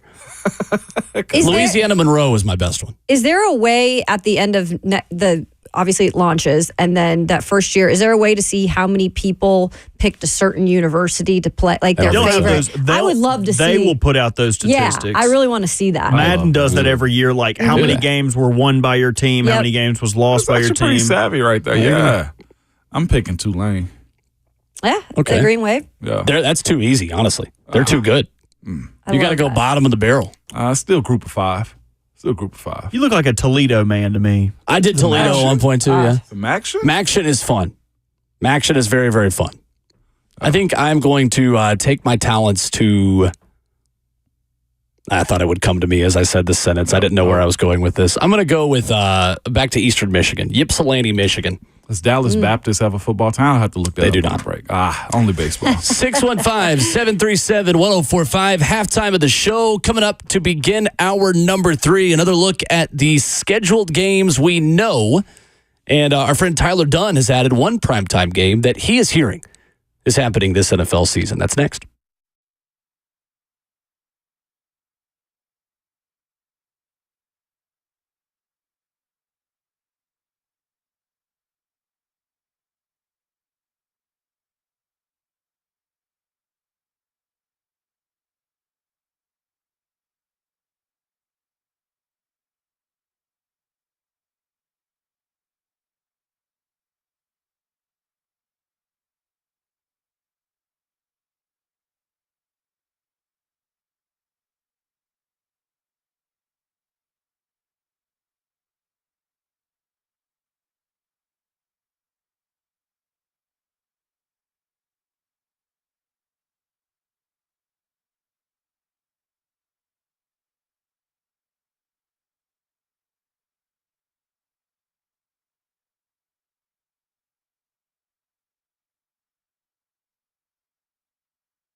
What's going on? 8 o'clock. Good morning from the 104.5 The Zone Studios. I am Robert Walsh. Happy NFL schedule release day.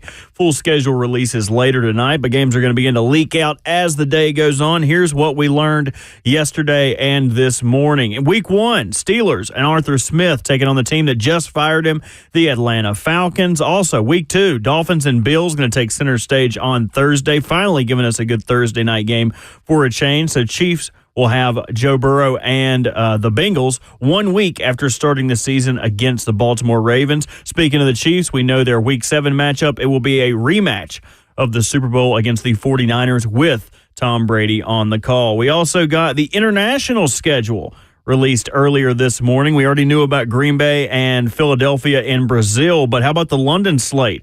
Week 5, you've got the Jets and Vikings. 1 week after that, the Jaguars take over in their home stadium. In Week 6, taking on the Bears. And Week 7, Jaguars are staying in London an extra week and taking on the New England Patriots. And in November, we've got the Germany matchup. That it will be the Giants and the Panthers. For all your foundation repair and waterproofing needs, visit USSTN.com. Breaking news at once on your home for the Titans and the Vols. This is 104.5 The Zone.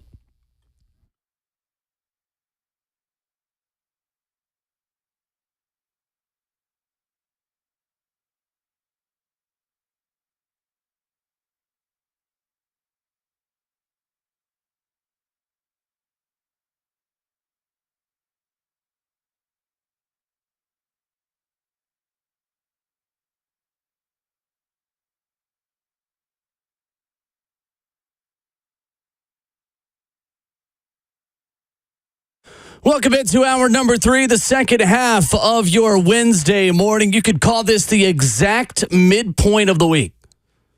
You're doing your work commute, you're halfway to your work commute, middle of the week, you made it to the halfway point. It's all downhill from here. Play better in the second half.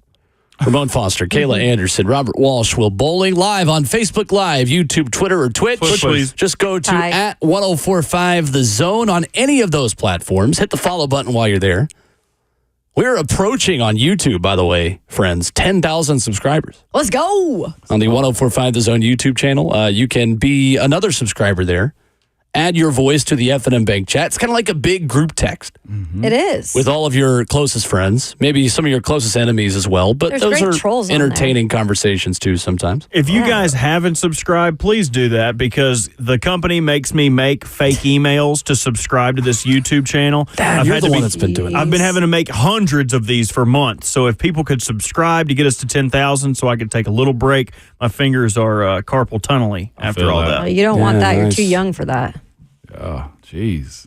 Feel sorry for you. Not really. You don't want to wear those ugly braces. My 4th grade teacher had to wear one of those. Well, speaking of braces, they're in my mouth.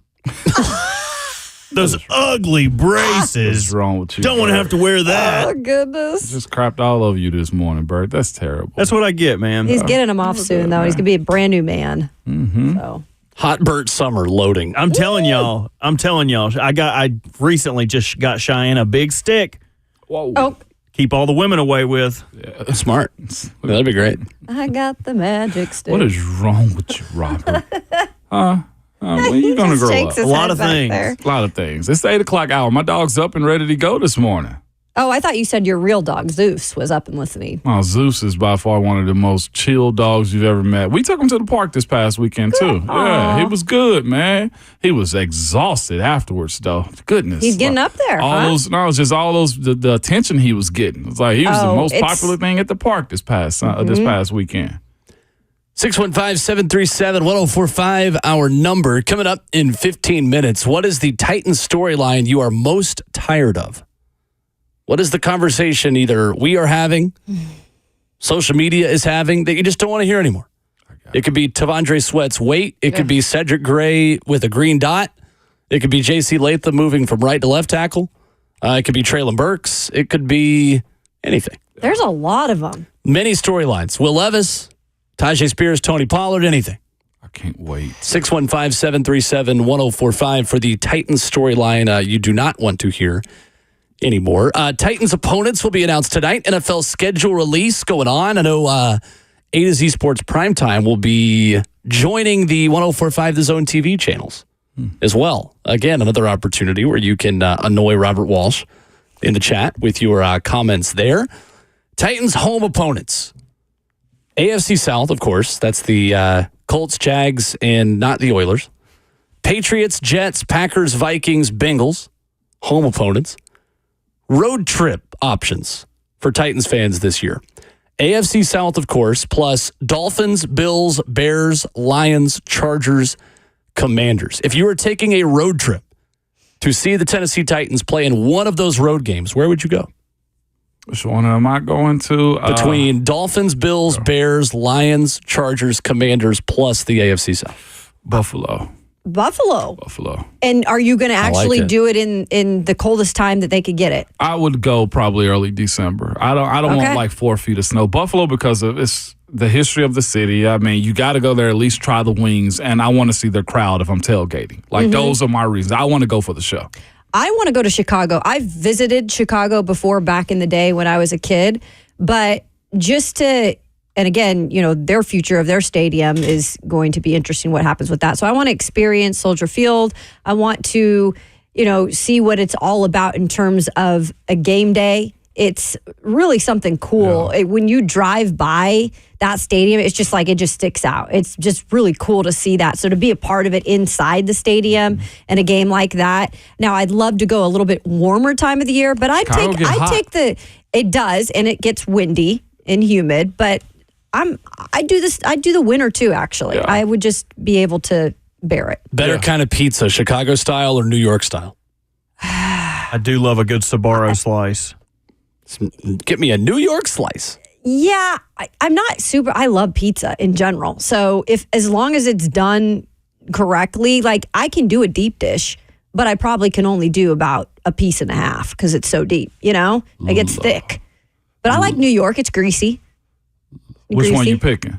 Chicago, probably. Chicago. I'm Chicago. I absolutely love deep dish pizza. I love them both, but New York is superior. Yeah, Just by a little bit. a little bit. I Just a love little bit. pizza. I I saw know I'm somebody. hungry. Big floppy slice that you can fold. I'm a big fold the pizza slice guy.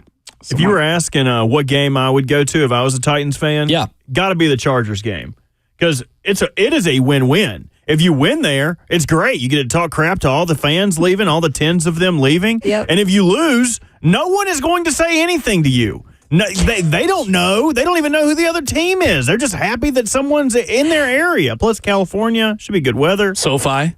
Yeah. Don't have to worry about hostile fans.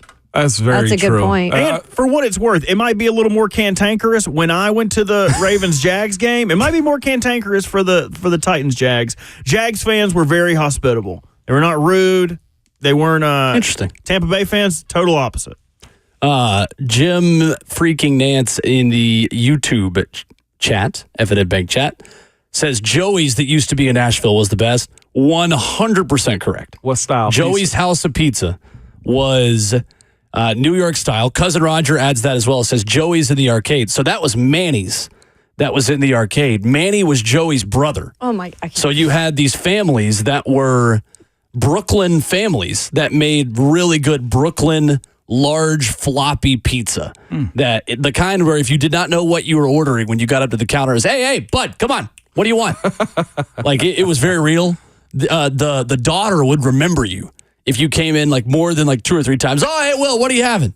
Can I get you your usual? Like all the time. She remembered my brother like years later of like, oh yeah, you used to come in here with your little brother. Like, yeah. Yeah. So it was Joey. What was the other one? Joey and Manny. Joey's and Manny. So Joey's was originally in Brentwood, down Virginia Way. They changed it into a Sal's. I don't know what it is now. I haven't been back there in a while. And then it moved over off of where News 2 is actually.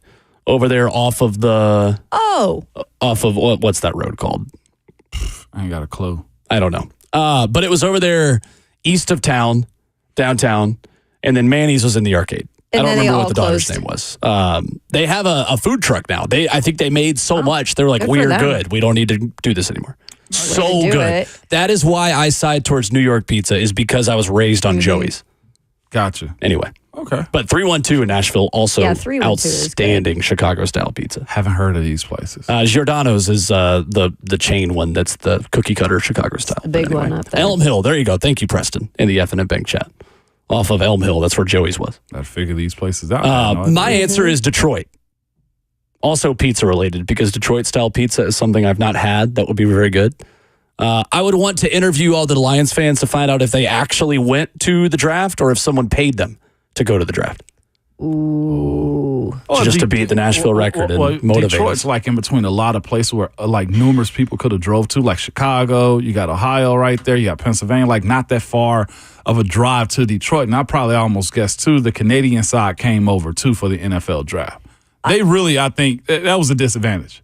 What I thought was a little bit suspect too is in the first hour of the broadcast, it looked packed, but that quickly dissipated. I feel like in Nashville, the crowd stayed intact for a lot longer in all 3 days. I thought that was a little bit of cheating there. That's just my opinion. What? Okay, I'm just because we don't have as many people doesn't mean they cheated. Yeah, they did. Well, they deserve credit. Lions fans are diehard. You take it to an OG city like that really loves their team. It just didn't look as cool though. Mm-hmm. There's just one little area. There you go. But I'd love to go to Detroit. That'd be a fun trip. Cool stadium. A little bit different. It's not your average Miami, and you're probably going to spend a third of what you would spend to go to Miami. 615-737-1045.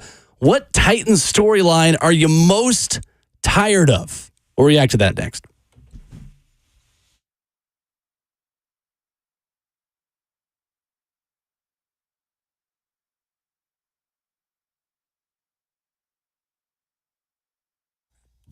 Hey, it's Kayla Anderson with QC Kinetics, and this is the time of year that you hate when it comes to maybe feeling that joint pain. You don't like it all at any time of the year, right? But it is getting close to the summer months, and you can't do those outdoor things you love to do. Maybe that's biking, hiking, playing with your kiddos, going to the beach. Listen, you don't have to go through the summer months missing out on life. Call QC Kinetics now. Find out how they can use biologics from your own body to give new life to your achy joints. QC's regenerative medicine protocols can restore and repair that damaged tissue, and you don't need to have surgery. No steroids, no drugs, and no downtime. This is the future of medicine, and tens of thousands of QC Kinetics patients around the country agree with that. They are living their best life because they simply made the call. So call QC Kinetics now for a free consultation. It's revolutionary treatments for joint pain, and they are here. It's 615-249-4024. That's 615-249-4024.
Wednesday morning, hour number 3 of Ramon, Kayla, and Will. 615-737-1045. What Titans storyline are you most tired of? You don't want to hear it anymore. I don't know if we'll actually take your advice, but you can make your voice be heard. Mm-hmm. We definitely have them. 615-737-1045. Before we get to that, let's go to Bam in Nashville first up. What's up, Bam? What up, Bam? Yo, what up, fam? It's How we doing? Time of year. We getting there. How y'all feeling? Great. Good. Listen, man. So when it comes to traveling, last year I went to Miami. Miami was a vibe. Going, and if you need food recommendations for people talking about going there, Trick Daddy, the rapper, got a restaurant about a mile away from the stadium. Mm-hmm. Best soul food in Florida. Wow. No, seriously. The food was incredible. Depending on what time of year it is, I can do Chicago. I'm not going to Buffalo. I refuse to go to Buffalo. I don't know what it is. Buffalo just don't entice me to go. But Detroit, Miami, LA, depending on what time of year Chicago is, and depending on what time of year DC is. Those are games that I'm trying to do out of town. I mean, this year, man, we got to rally behind the boys this year, though, man. But as far as, going to games, that's why I was hoping it came out last week. Because now we trying to rush, get tickets, hotels, all that stuff. I mean, you got to make sure your life's together in order to do it. It's just so you can go have a good time, hang out with the fans. Everybody got to get the tailgate stuff together, or the hangs, the Titans hangs. Saturday night before be such a vibe, man. You meet people from everywhere. They carry the same love for the team as you. You know what I'm saying? So those are things you look forward to. So divisional games. Indianapolis was boring. The stadium was boring. So, it's still ethical. But, yeah, everything else, definitely LA, definitely Miami again. Hard Rock was dope. The intro to and I know Ramon remembers that, the intro that they had was just it was almost like watching a Super Bowl intro on a Monday night game. Yeah, it was dope, man. It was dope. So I'm looking forward to it, man. It's 7 o'clock. Need to hurry and roll around. It's Christmas Eve, baby. Love it. Thank you, Bam. Appreciate the call. I came back from the go ahead. I came back from the Miami game, telling you guys how big of a show it was in Miami. Well, I mean, you went to the club up there, was. so you got to experience that all. They have a club in the stadium. You were in Fort Lauderdale. You weren't in Miami. You were in Fort Lauderdale. Whatever it was, it felt Miami vibes. Yeah, they man. I'm done with that. What you got, Burke? He was talking about a Trick Daddy's soul food restaurant. Yeah. As soon as he brought that up, I was like, let's go. Me too. You can smell the food into wind, Don't give me tax. If I eat too much of it, though, I hope they'll give me a box so I can take it to the house. Oh, take it to the hat. Can we, our next intro, can we go in on a song with Trick Daddy? One thing you should know about Robert Walsh: do not ever recommend music for him to play. Once a quarter. Take it to the house. Take it to he the will house. listen, but I used that up Friday, I think. Dang. I got no words. At least we know he can do food right? Yeah, I'm just done with him behind the glass. I know you are. Yeah, I'm done with him. He thinks it's funny back there. Best part of Miami is the Cuban coffee. Everybody knows that. That's pungent. So good. It's so pungent. So good. You think that? You told me that last time going down for the Orange Bowl. Y'all doubted me. Like, oh, you're not gonna be able to handle that. Yeah. You were drinking a mimosa when we called you, or when you pina colada. Oh, pina colada. Sorry, even better. All right then. Love a Sounds pina great. colada. All right, what Titan storyline are you most tired of? Give me the weight. Give me Tavondre Sweat. Give me the weight. Because I feel like this is not even a storyline that is getting tired here. You go to different places who have drafted guys, and some of these guys, it's the opposite in terms of weight. Some of these guys, it's like, you got to put on pounds. We got to put on pounds. And I'll even say when Philadelphia drafted Devontae Smith, I was even one of those people that were like, okay, he's got to put on weight. He's got to put on weight. Now we're looking at him like the guy never had to do it. He's been healthy and he's getting a second contract, right? Mm-hmm. So I've even been one of those people who like, okay, I'm one of those people who've talked about it before, probably too much, and now it doesn't matter. And in terms of Tavondre Sweat, I think we've got his answer. We got his answer immediately after he was drafted. We got his answer when he came here and was available last week. We've got Tracy Rocker's answer on that. Now just let them do their thing, because weight is a sensitive thing in terms of how quickly you are able to lose it or gain it. And everybody is so different in terms of that timeline. So let's just let him go through the process. He has a nutritionist and he has the coaches around him to get right. So until that happens, by the way, he still needs to sign his contract. And I believe, Ramon, I'll check with you, but you also have something maybe worked into your contract that if you don't hit certain weights at certain times, you could be fined. Is that a correct thing? Into it. Yeah, okay. All that can be added into it. That's probably what they're negotiating right now. His number, playing times, incentives, and stuff like that. All of that is worked in for sure. So that was mine. Yeah. Ramon, what you got? Speaking of weight, Trick Daddy's restaurant has fried ribs. Okay. I've never heard of that in my life. Bert, why did you send me down this rabbit hole? Fried ribs. I had a deep fried cheeseburger once in Indy. Yeah, right. Are you serious? Uh-huh. Do you have a heart attack after? I did not. I'm here today. All right. Okay. Well, I just had to throw that out there because Kayla brought that up. But mine is, and y'all going to hate me for it because it's the main topic this offseason, the O-line, Bill Callahan. It's not where I thought you were going. I like it, Ramon. Respectfully, and the judgment of them, we're going to talk about it all season, the performance of them. Yeah. Guess what? It might be a big learning season for them. They might do bad as far as grades with PFF this year. They might have a big growth this year as far as how to play with the O-line. I love the fact that he's been done OLJ by 3HL, but I'm overhearing everything around it. The narrative that he has to make them all pros in year one, done. Y'all know my timeline, 3 years. And we're going to talk about it. They're going to be judged. But that timeline, it's just genie out of the bottle, here's your 3 wishes. Nah, it ain't going to be that simple. I hope it is that simple. But likelihood is they're still going to have to grow and have their bumps and bruises this year. Yeah, Trippin' Titans ads in YouTube and the F&M Bank chat. Narrative that Bill Callahan will solve the O-line issues. Not really fair to him. Yes. You can't blame us, though, for focusing and magnifying the one unit that has held this team back now for 2 straight seasons. I know. I guess the clear point was that it's supposed to be, hey, we got an all-pro, all-world offensive line. That's my point. It's going to take time. I will agree with you that the expectation of them fixing all 5 of those positions in one offseason is just ridiculous. Yeah. Like, yes, they have a 3-way battle for right tackle from guys who are in the building now, but they were going to have to pick one position where guys just have to get better. Mm-hmm. Yeah. For me, it's Traylon Burks, man. I don't want to talk about Traylon Burks anymore, unless your name is Ron Slay. And I will single him out in this. The Slaylon Burks thing, Traylon's got his advocate. The rest of y'all need to leave this guy alone. Please. For the love of God, he's the 4th wide receiver on the team. Get over it.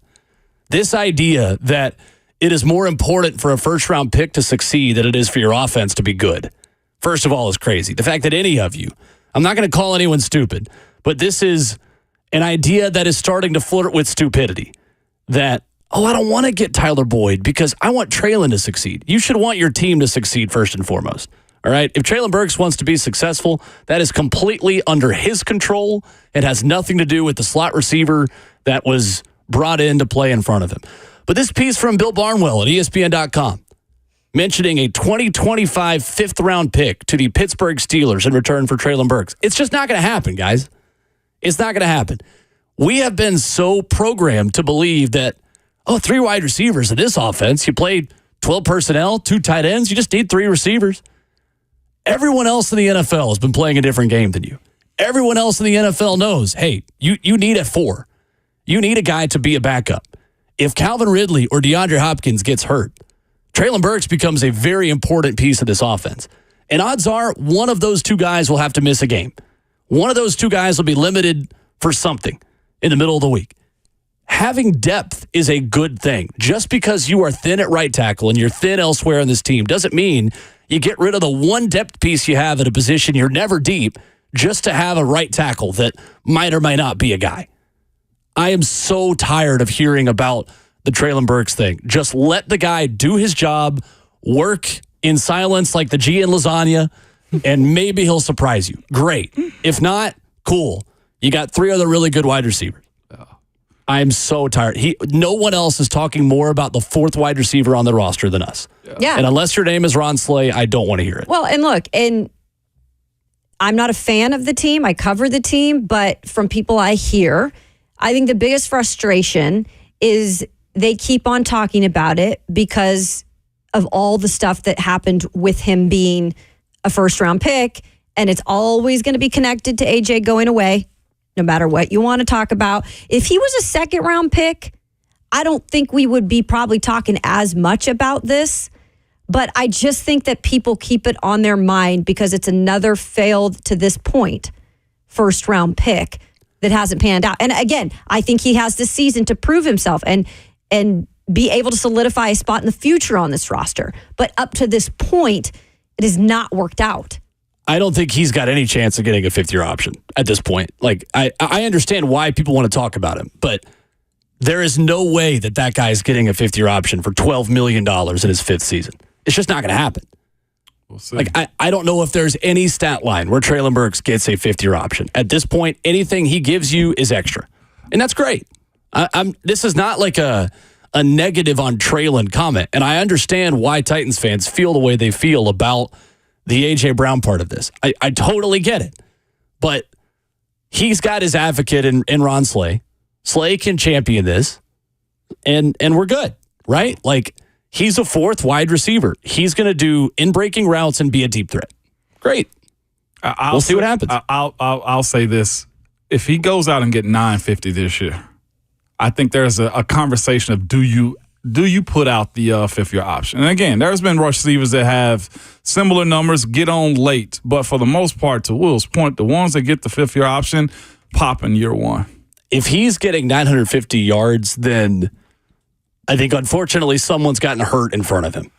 Well, yeah. Well, yeah. Because there's too many other pieces. Well, then he becomes a little bit more important, though, too. He for would. the future. Yeah. So that's the only reason I say I'll save you just a little bit by saying, all right, 950-ish for him this year could potentially make him a bigger plan moving down the line. That's about what it's going to take, yeah. And if that's the case, too, and you don't get the 5th-year option, you still have to come into this year and you've got to do as much as you can to get other people's attention. Because at this point, other teams' attention. Because at this point, as much as all of these little trade talks are happening, I'm sorry. And there's always people who want to fix people and fix players in this league.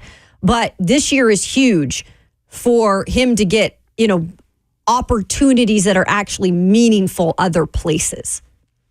Jeff in Nashville, first up on the phones. Hey, Jeff. Hey, guys. Long-time listener. Thanks for taking my call. Yep. First off, I got to say, Burke, what you said about them Chargers, I got to clip that. I got to send that to my fantasy football group of friends because we got one Chargers fan in there, and he takes so much heat from us, and that was absolutely perfect. That was right on point. Well, listen, he makes up 10% of the fan base, so you should really cut him some slack. Oh, boy. We usually tell him about 33%. We're wondering, but, yeah, same thing. But, My thing that I'm tired of has nothing to do with what y'all talk about. Mine's about the national media and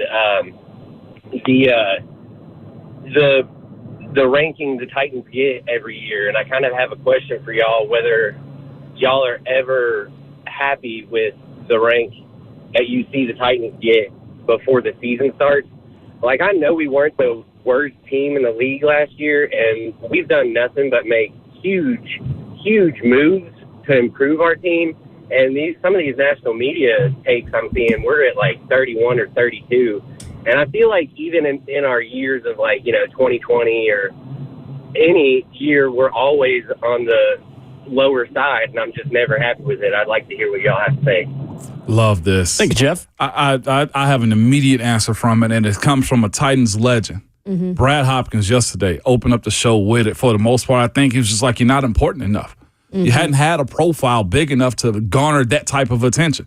And I I've alluded to that type of conversation. Like, you got to win more. You got to win over long amounts of time. And I just don't want to seem like a hater, anti-Titan, and me saying that type of thing. But hearing a guy like Brad Hopkins say that, and I'm out of context in what he said, but he alluded to the fact you got to go win. You got to play a little bit more exciting ball. I sent that tweet to you guys earlier about what the Titans have done on first down. I think it's been circulating around on social media.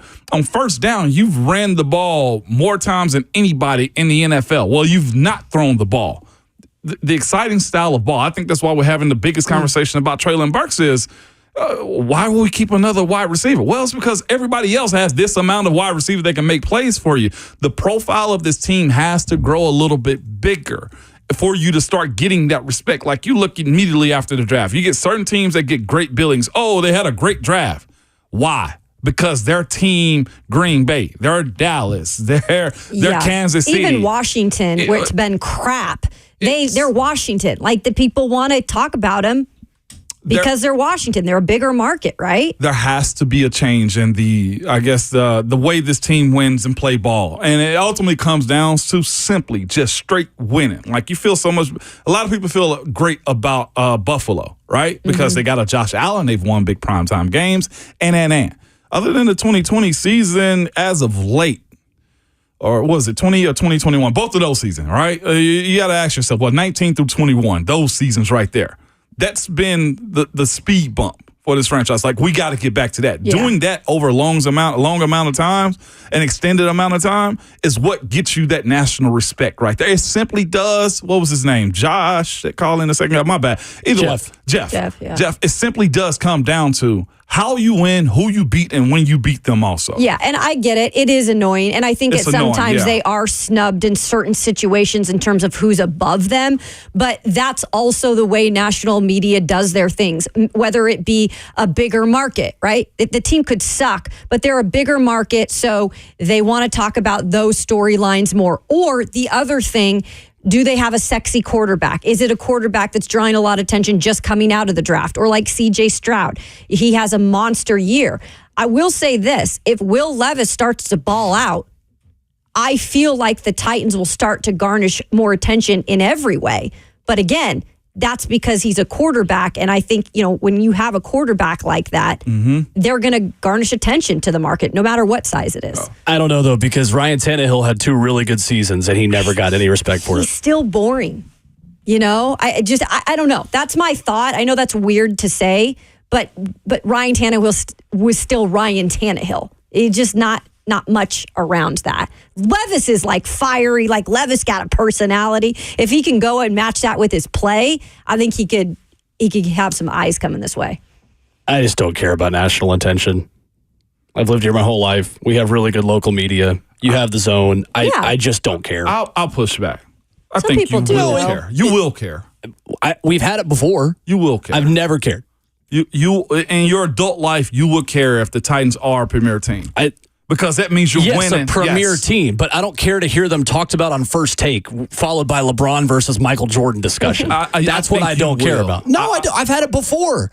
Titans have been the 1 seed a couple of times. I've lived here my whole life. And they let you down. It's not a right or wrong thing. It's how I have cared about this team. I just don't care to hear them talked about. Well, I'll speak for what I think most of the fans want to feel. They want to feel that national appreciation. 100%. Of course. 100% on that. Speaking for myself, I do not care.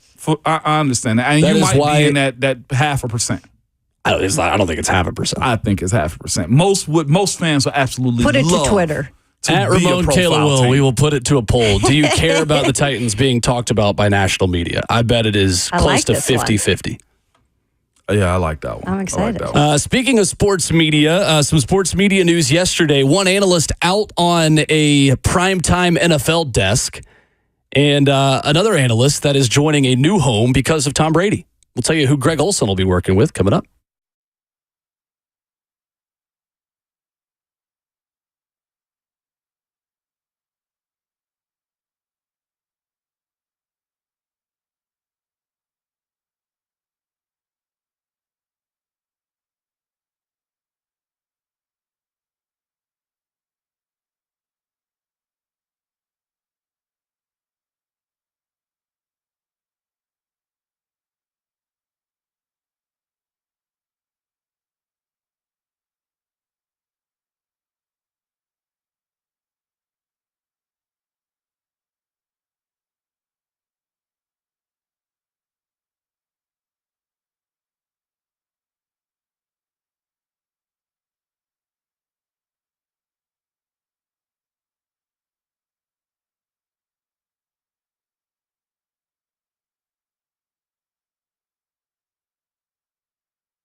A little bit of sports media news in the NFL world as we wrap up hour number 3 this morning of Ramon, Kayla, and Will. We've got some college scouting updates on the Titans that are particularly interesting that we can get to coming up in 15 minutes. Jason Kelce is in, and Robert Griffin III is out on ESPN's Monday Night Football. ESPN announced that the recently retired 13-year NFL veteran Jason Kelce will go from the tush push to the Monday Night Football desk.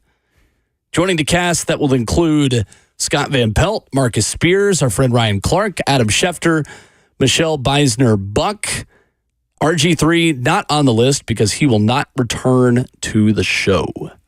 Good move, Jason Kelce, Monday Night Football? Definitely. I hate to see people lose their job or get pushed over to other places on their way to lose their job, but I didn't think RG3 was that great with them.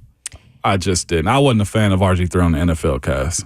I think at times watching the pregame show, whether it be him at the desk or them doing stuff on the field, he kind of tried to overtake everything in a way.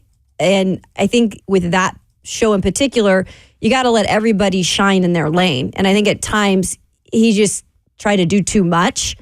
And that takes away from a telecast like that, especially a big one like that. So for me, I just don't think he was the right fit. I think Kelce is going to be interesting to see how he does because he's a big personality too. But I feel like he's also specific in the way he kind of listens and sits back when he needs to sit back and then be that personality when he needs to be that personality. But RG3 will probably be doing still stuff on the college football side, whether he's in the booth. I mean, I know he's been doing color for that, but at times I just think he's a little too much for me in particular. Yeah.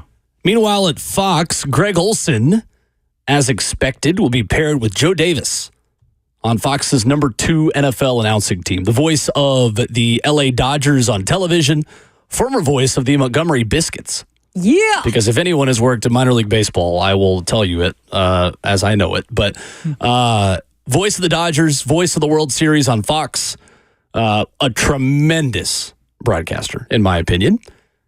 I think Fox now has the best top 2 booths right up there with CBS between Nance Romo and Eagle Davis. That is a strong, strong top 2.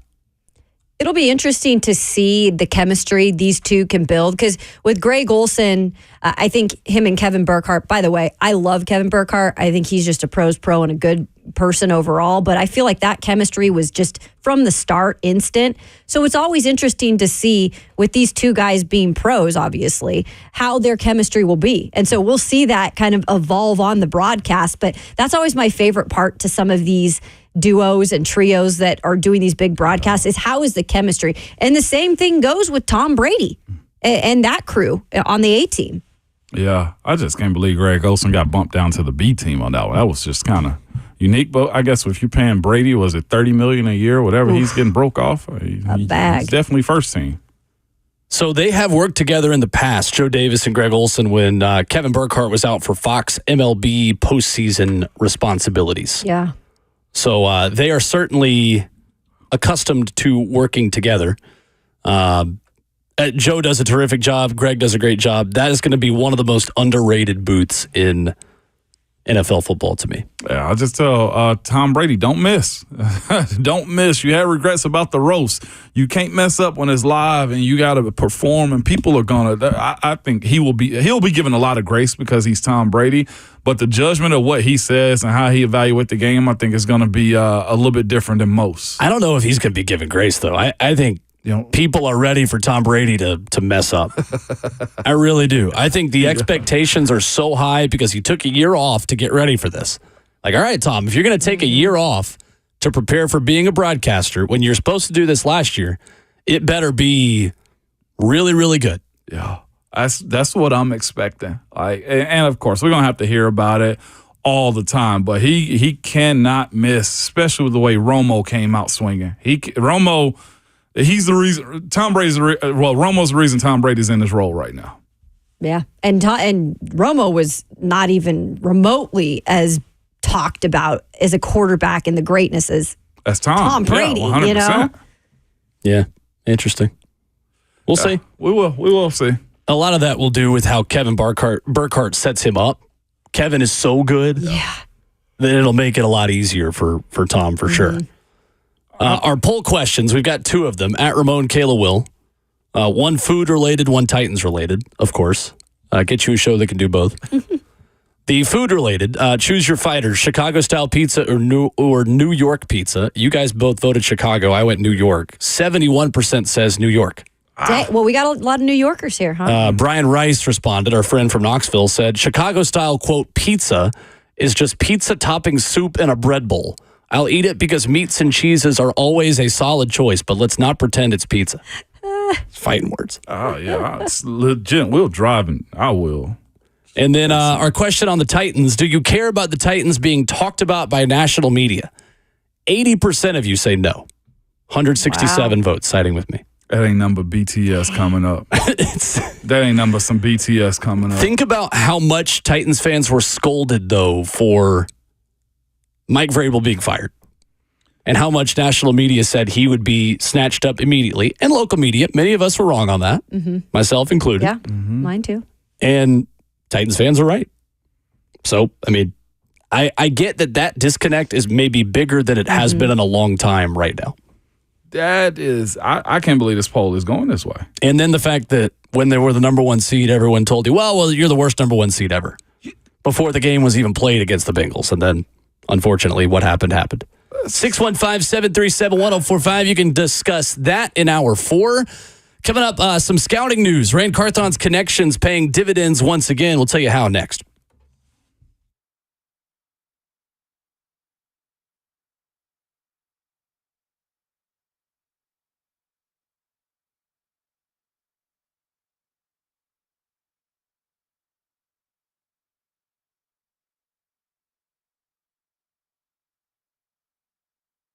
It's Ramon Foster here for Secure Lawn, telling you that they want to provide a prime service to their customers, man, so that they keep you forever. And that means this. Whenever they show up to your house, their team member is going to be properly trained to provide a service to your lawn that's going to have it the best in the neighborhood. Those pesky weeds, get them out, all right? The green, lush grass absolutely is what they want from you. They're not also one of those companies looking to sell to big firms either. I know it's a lot of that's been going on to where your company sells to a bigger company, and guess what? The contract changes, the quality changes, your tech change, and then they squeeze the market and start to charge you more. No, don't have to worry about that with Secure Lawn. They've been here for over 20 years. They're punctual, and one of the best things about them, they make you sign no contracts. They are one of the best to do it, if not the best to do it. You don't stick around for this long if you're not that good. They have an online virtual website to where you can set up your appointment online or have somebody come out and check it out first person, simply because they want to make sure that you are a prime customer of theirs. So if you need anything done around your yard that has to deal with your flower bed, grass, whether it be weeds or just getting it to be the best it possibly can in the neighborhood and want to brag like I do, call them at 615-893-8455 or go to securelawn.com.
What's going on? 9 o'clock. Good morning from the 104.5 The Zone Studios. I am Robert Walsh. Happy NFL schedule release day for those who celebrate. The full schedule releases later tonight with some nuggets releasing throughout the day. Here's what we've learned yesterday and today. Jordan Schultz reporting Chiefs and 49ers, a Super Bowl rematch will happen Week 7 with Tom Brady on the call. Ari Myrov reporting yesterday that Steelers and Arthur Smith will take on the team he was just fired from, the Atlanta Falcons, Week 1 and Week 2. Dolphins and Bills take center stage on Thursday, giving us a good Thursday night game for a change. And Chiefs will have Joe Burrow 1 week after opening the season against the Baltimore Ravens. We also have the international schedule starting in Week 5 with the Jets and Vikings in London.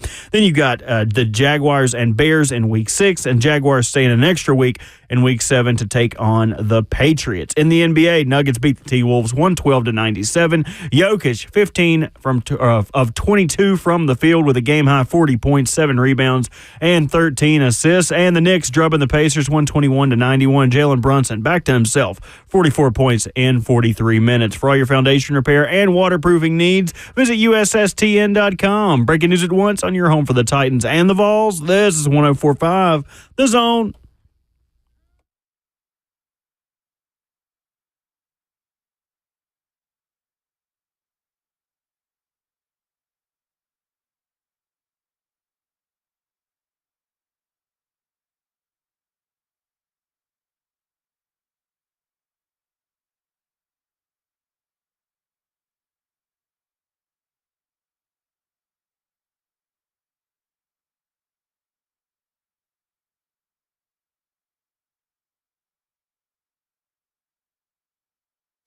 Fourth and final hour of the show, 9 a.m. in Nashville. Continuing on your Wednesday morning, a very warm welcome into Ramon, Kayla, and Will. RKW with Ramon Foster, Kayla Anderson, Robert Walsh making the show happen. My name is Will Bowling. Coming up at the end of the hour, Inky Johnson, a midweek motivation. We will get that for you at the very end of the 9 a.m. hour of our show this morning. No Rep Brian today. He is in the most magical land in the world. Mm-hmm.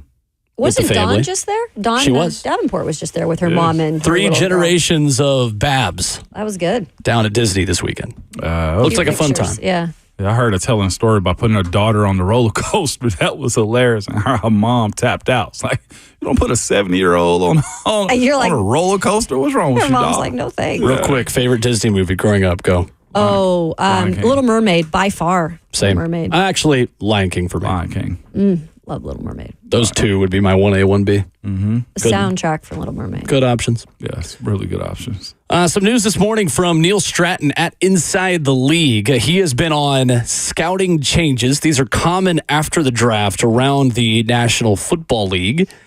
Yesterday, tweeted, A.J. Highsmith, formerly a Bills national scout, is the Titans' new director of scouting and will have college and pro duties in this new role. He is the son of Patriots executive Alonzo Highsmith. AJ interviewed with multiple teams this cycle. He spent 5 years with the 49ers, a Miami player. So there's a 49ers connection and a state of Florida connection to Rand Carthon. Check and check.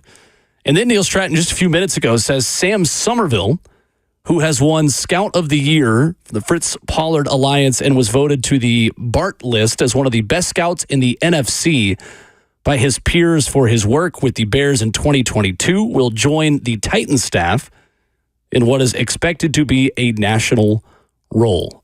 2 personnel people highly regarded in the NFL, added to the Titans scouting staff by General Manager Rand Carthon. That's cooking again. Cooking up something else outside of the field, but obviously an integral part of what you put on the field. These are some 2 names with a lot tied to their resumes with some really good franchises that you clearly look at some of these and the success that they've had. I mean, Rand's doing some stuff right now. Boy, I hope all this works. I do. I kind of want to see if this is what it looked like to build a franchise like all the way through. I do. I don't know if those hires are Chad Brinkers. I don't know if they're Rans. Whatever they are, it look like they're starting to make the transition out of the scouting department that they had previously.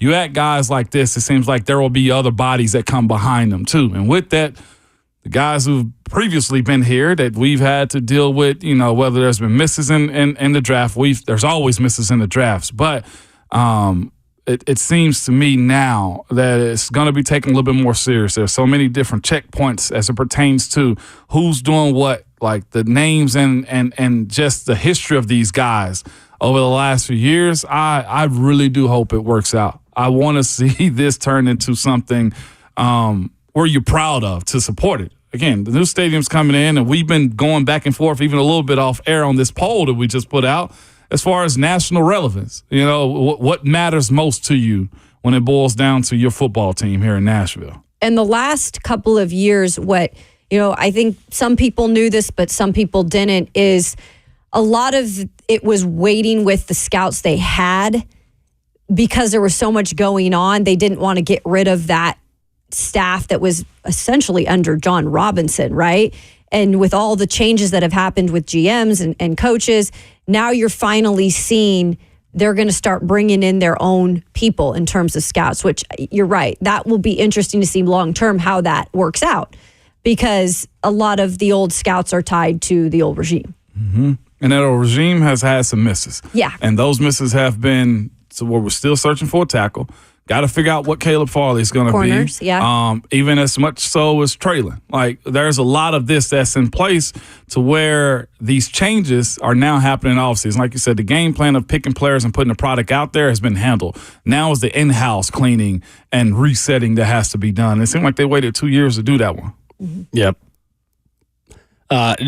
Just insane news on Nashville SC Toronto tonight just came out. Wow. Like half of Toronto's team just got suspended for tonight's game against Nashville SC. There was a fight at the end of NYCFC Toronto over the weekend. And the game tonight against Toronto now, they will be without their starting right wing, their starting right wing back, their starting goalkeeper, and their head coach, and their starting striker now. So good luck, Toronto. 7 o'clock pregame tonight, 7:30 kickoff. Nashville SC, Toronto FC, right here on 104.5 The Zone. I'll be flying solo tonight.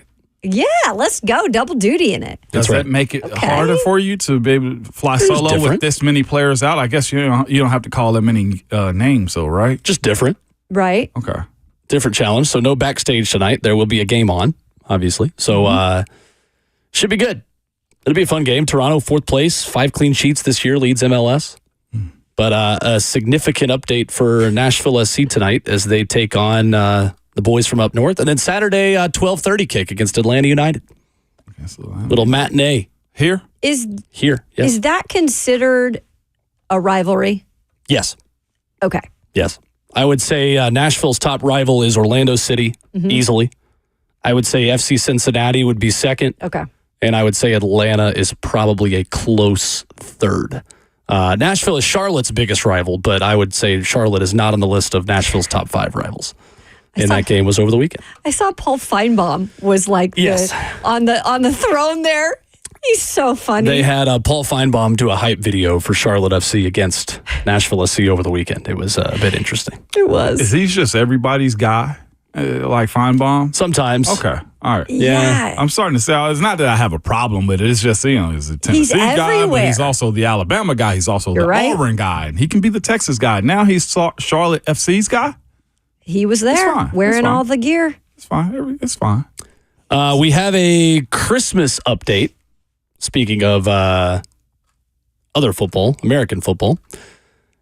Steelers, get ready to put on your Christmas pajamas, Ramon Foster. Okay. Oh, who do they have on Christmas? Taylor Swift's Kansas City Chiefs. Dang! It's almost like somebody else's Christmas is going to get ruined. Oh, man. Can't wait for the Kansas City Chiefs to be, whatever the hell their record is, 1 win better after Christmas. Is that what I do to you? Yes. Is that what I literally just listened to some segments yesterday going back to find some things, and yes, that's exactly what you did to me. You know what? At least I don't have to be in to hear your rebuttal after that, okay? Oh, you're going to hear me. No. You may not feel me, but you're going to hear me. Remember what I said this week? We talked about Netflix getting Christmas games. Yep. What did I say? There is a 100% chance the Kansas City Chiefs will be playing on Christmas. And there they are. For the Taylor Swift audience on Netflix. Boom, you did. Look who's on Christmas. The Kansas City Chiefs. Man, they've been in every leak so far. We've got to talk about them every day because they're in every single game that's highlighted. I hope they lose every game. I've never wanted a team to go 0-17 since the Tom Brady Patriots. They're on that level now. I hate them. I don't want anything good to happen to them. I don't want Taylor to win any awards. I want Andy Reid to find out that he has to go vegan. No more cheeseburgers. Travis Kelce retires and nobody wants him on a broadcast. I want everything bad to happen to them. Where did you see this, Bird? I have not seen Steelers. This is Chiefs Jordan Schultz. Okay. Missed that one. Netflix has also officially acquired the rights to the NFL's Christmas Day games in a 3-year deal. Official from the NFL. Better get it right. Yeah. Better get on time. Better have everything ready to go, baby. They've had plenty of opportunities to get the kinks worked out from their first kind of flubs, though. With Cat Williams went live. They've got boxing events, tennis tournaments. Love is Blind. They're doing plenty of things live now to knock the kinks out. Yeah. Yeah. Interesting. I'm still over Bert. I'm still not over Bert's trolling back there, but Christmas. Oh, man. Oh, Ramon Foster, what do I have in my bag for you? Is it a Steelers ale? Yes. Oh, another one, please. Check your stocking. You jerk. That's cool. You know, it's okay. It's okay for your team to start 0-1 in the season in Kansas City. All right. What's that on the roof? I hope you have a long bath after the first weekend. I'll be okay? depression bathing it. You'll hear me sloshing from here. What's that on the roof? Is that Santa? No, that's Ramon. What is he doing on the roof? Oh, that was a long fall. And I hope you have to sit there and watch the game, okay? I hope you have to sit there and watch the game in prime time. How about that? I'm going to. This summer, we also have a receiver that is going to come out on Netflix with 5 of the NFL's best pass catchers. Devontae Adams, Justin Jefferson, George Kittle, Deebo Samuel, and Amon-Ra St. Brown. I like it because personality is going to be there. Right from the get-go, you're going to get personality. Yeah. Bring it. See. I need a fullback show. Let's do it. Give me Kyle Juszczyk. Give me, old Lorenzo Neal breaking down footage. Give me Alec Ingold, Patrick Ricard. Used to be a lot of fullbacks here. Fullback. Utilize. This is a bigger conversation. I'm more entertained by the sports documentaries about lesser told stories than knowing about people who were well documented while they were playing. So how about punchers? Sure. Definitely. Yeah. I'm sure next it'll be cornerback. But I would rather hear the not as told story, like this new story on Chiefsaholic, the guy that was running from the FBI for years, the Chiefs fan. I am more likely to watch that than I am the new thing on Brett Favre. Even though I'll probably watch the Brett Favre. Yeah, I want to say I didn't even know there was a new thing out on him. Oh, yeah. Oh, great. Okay. Oh, yeah. Add that to my list. 615-737-1045. Burke Nihill had some interesting things to say with us yesterday about making new Nissan Stadium unique to Nashville, based on the conversation we've had this morning about Nashville fans caring or not caring about national attention. How do the Titans make new Nissan Stadium a legitimate home field advantage that's not filled with the likes of Bills fans and Cowboys fans? We'll dive into that next.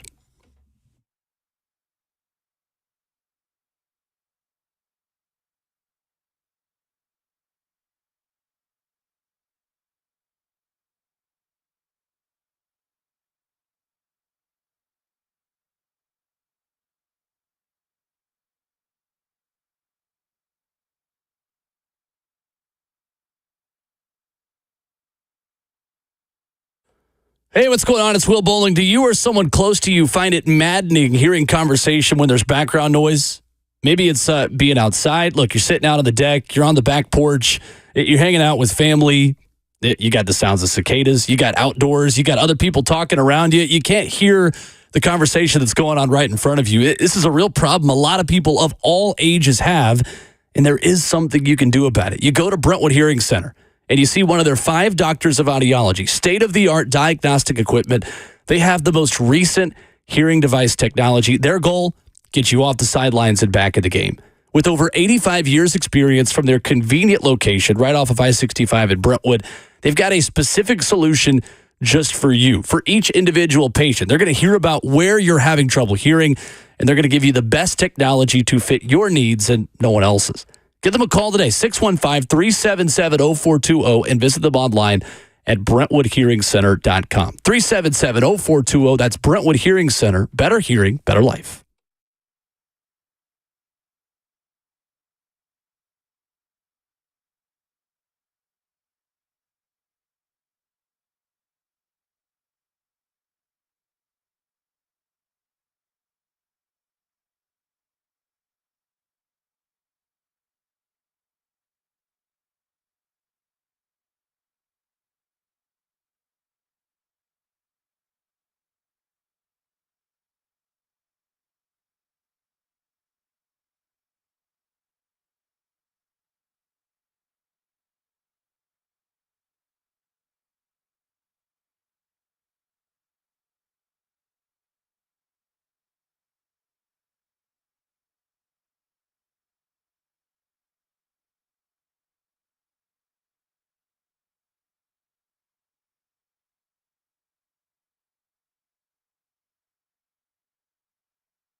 Fourth and final hour of the show, rolling right along on a Wednesday morning. Schedule release day in the NFL right here on RKW. Ramon, Kayla, and Will, 615-737-1045. You can react to what you heard from Burke Nihill here on the show. We heard it earlier this morning, yesterday at 8:20, and as well on your favorite podcast feed. How do the Titans create a legitimate home field advantage in their new building? You can answer that as well in the F&M Bank chat, Facebook Live, YouTube, Twitter, or Twitch. Please. What did you like from what you heard yesterday from Titans president and CEO Burke Nihill? House-centric. They're going to try to make it for this city and accessible. I think that's one of the biggest things to me is getting in and getting out of the stadium, from car to stadium, and also the enjoyment of watching the games or events that's going on too. Hearing him say what the turnover that he wants the average customer at the concession stands to be about 46 seconds or whatever it was, I think that is so clutch. And I can go on and on about it, but those are the two that are most important to me is getting to the restroom, back to my seat, concession, back to my seat, and in and out of the stadium. I think the fact that they're just doing everything so well in terms of how they're planning this. And you talk about the work that hasn't even been mentioned as much, and all the work that was done before this of going and checking out the stadiums. What's going to look right in our city? Like, we don't just want this brand new stadium that's going to stick out like a sore thumb. We want it to be a part of what's happening there on the riverbank, and that goes with the theme of Nashville. And you're kind of seeing that with how it looks if you've looked at any of the renderings, and now they have the Titans house where you can go and feel a little bit a part of it, but also, the rooftops. That is a part of Nashville, whether you like it or not. Like, that is a cool part that they're adding to this, where they're going to have some of that featured in this specific stadium. But I also think the technology that they are going to have is going to be unreal. And it's going to be changing even in the next couple of years. There's going to be things that they do closer to opening date because technology is changing every single year. So whether that be, the types of how you order, like you said, your food and everything, to the turf. What type of turf will they be getting? That might be something they wait a little bit longer to do. But even the Wi-Fi, he said, we might wait a little bit because we want to get the fastest Wi-Fi we can, because that was a complaint yesterday in the chat. We need new Wi-Fi. We need good Wi-Fi. So some of the stuff that they're doing, it's just going to be top of the notch. But I think they're wanting it to be the longest lasting it can be. So they're going to do everything they can to make sure this is not just a 20-year thing. Like, this is a 30-plus year stadium that is going to be able to be used in so many different ways. This was Titans president and CEO Burke Nihill yesterday on the price question for new Nissan Stadium. For sure, people, we hear you. The building that we have envisioned for the next 30 years, it's really, really important that it is affordable. And it has been a challenge to listen to our current fans, to people who want to be a part of the building for the next 30 years, and to break down this building and to deliver as many different experiences as we possibly can in this building. But we're really proud of where we've ended up, and we're going to have over 30 different price points in this building. To give you a sense of the current building, we have really kind of the lower bowl. We've got the 300 level clubs and suites. This building, we're going to have 15, 16 different types of experiences. And so there's price points across the spectrum. Those price points start with the reserve seating as low as $750 a PSL. And we're really proud of being able to deliver that price point. They go up as high as $75,000, but we're talking about 127 seats out of over 60,000 seats. But those are what people have been asking for, which is an ultra premium experience. We're talking fine dining style, all-inclusive food and beverage. Literally the best seats in the house. You can probably smell whether Coach Callahan's wearing cologne that day. Really, really high-end members-only lounges. So it's a building that's going to deliver on a wide spectrum of opportunities at a wide spectrum of price points. I think the way you create a genuine home field advantage is take care of the people that have made Nissan Stadium have a genuine home field advantage. Mm-hmm. Your original PSL holders. an important part of this. Knowing your audience is critical for the Titans at this stage of their history. And I think they get it. I really do. I am confident that Burke Nihill understands that incentivizing your season ticket holders not to sell their tickets to out-of-town fans coming in is genuinely the way you keep people coming back and B, create a genuine home field advantage for your football team. Because all the bells and whistles are great. Mm-hmm. The price on the front end is going to be so important for not pricing your originals out of their seats. I will give Titans fans a ton of credit. That stadium has been awesome the past 2 or 3 years. It really, really has.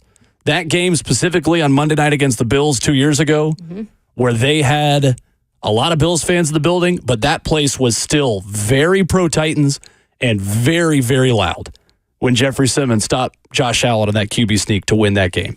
That was a legitimate home field advantage. The Ravens playoff game, the Bengals playoff game. Like, I think it has gotten back to the Code Blue days.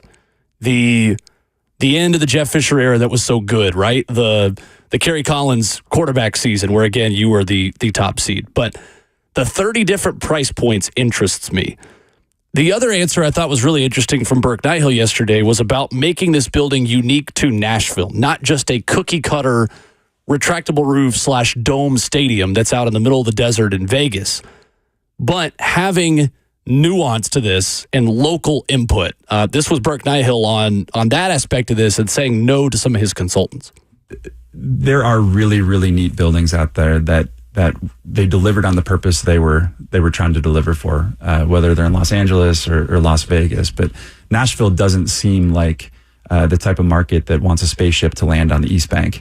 And even more than that, certainly there's these aesthetic features, the design itself, but we've put just as much thought into, if that's the hardware of the building, the software of the building. Like thinking about every step of a fan's journey into the building, how they feel, what are they looking at, how are they getting into the building, how are they experiencing food and beverage, and so just a couple examples. I already mentioned we have about twice as many bathrooms, right? That's an important feature for the building, right? It's not something that is going to show up on the blimp shot, but for our fans experiencing the building, they want to get back to their seat, right? They don't want to wait in line. For food and beverage, we've thought about the same thing. Nobody likes to stand belly up at a concession stand, waiting and realizing they're about to miss the start of the second quarter. By the way, those lines end up pushing back into the concourses and create log jams. So we have all frictionless markets. People will be able to walk into these frictionless markets. There are transaction times that are averaging 35, 40 seconds, completely out the door and back to your seat. We're thinking about all of these things to wanting to deliver just an incredible experience. I would also say that these price points that we've landed on are a part of that as well. I mean, the 40% of the building are going to carry seat membership prices less than $3,500. It's important to us that this building for the next 30 years represents this city really well, that there's passionate Titans fans. There's like Nashville showing up for this. And it was important to us that we have consultants that have tried to push us into higher price points across the board, and we're not willing to do that. We want to make sure that this building is just, it's all the right people have the right opportunity to come and experience it. That's an authentically Nashville building. Titans are the first NFL team to offer existing season ticket members a credit towards their PSL in a new building as well. A step towards that. That's big. Again, making it as Nashville as you possibly can. That's where also I think winning controls a good bit of that too. Wanting to go see your team in these 8 home games they're going to have this year, winning is a big part of that. The excitement surrounding it is also a big part of it too, leading into this 2027 season when the stadium is supposed to be complete. I love the fact that they have kept it small-minded as far as how they're going to keep attracting people, whether that be because of the PSL holders, because of Nashville, or just in general, the outlook on this team. That was another one of those questions we talked about, how he just said, like, the building is different. Like Burke Nihill saying that, who's on the front office end of the Titans. It's Nashville, and you got to keep it that way, too. That's why we had the conversation, do you care what the national narrative is? Because if the national narrative is big, then I think most of the homegrown people want to go show up and go see their team win. And we see a little bit of it now, whereas a lot of out-of-towners, we see them on Thursdays outside our building, right? Yes, we do. We see them. They got the other uniforms on of their teams, and they're here to have a good time and walk inside of your stadium. 60,000 seats ain't a lot. But the fact that you can get a really good seat still and feel close enough to the field, I think is where it becomes important to the people that may be in the 300 level. Like, it's still closer than what it is right now in Nissan Stadium. And that's why I think it's important for you to get on this list. I'm even considering it in a sense, like getting tickets, because one is indoor. You ain't got to worry about the elements. It's a huge, huge piece of it. For somebody like myself, Kayla, that don't have to worry about my family being outside of my grandparents. My grandparents want to come to a game. Right. Like, it answers all of those questions to where even if I get 300 level seats, it's still a good view. And you got to think about the front of the line for concerts. That's going to be huge. NCAA tournament's going to be huge.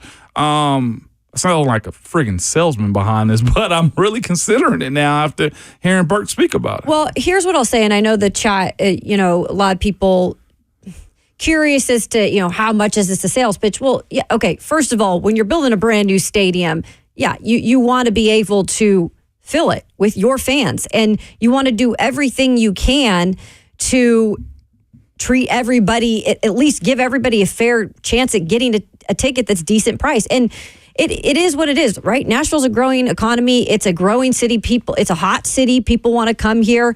And they want it filled with Titans fans. They don't want it filled like it was 4 or 5 years ago with fans from other places. So they're going to do everything to try to do that. And they still have to make money, yes. But one of the comments that I keep saying in here is talking about nosebleeds. And what I will say about the nosebleed seat, and I get it, when you're at Nissan Stadium, that's a nosebleed seat. This is built so differently. This is going to be built so differently. That's why I encourage people to check out this Titans house, because you're going to get an idea of wherever you're sitting, what it's going to look like.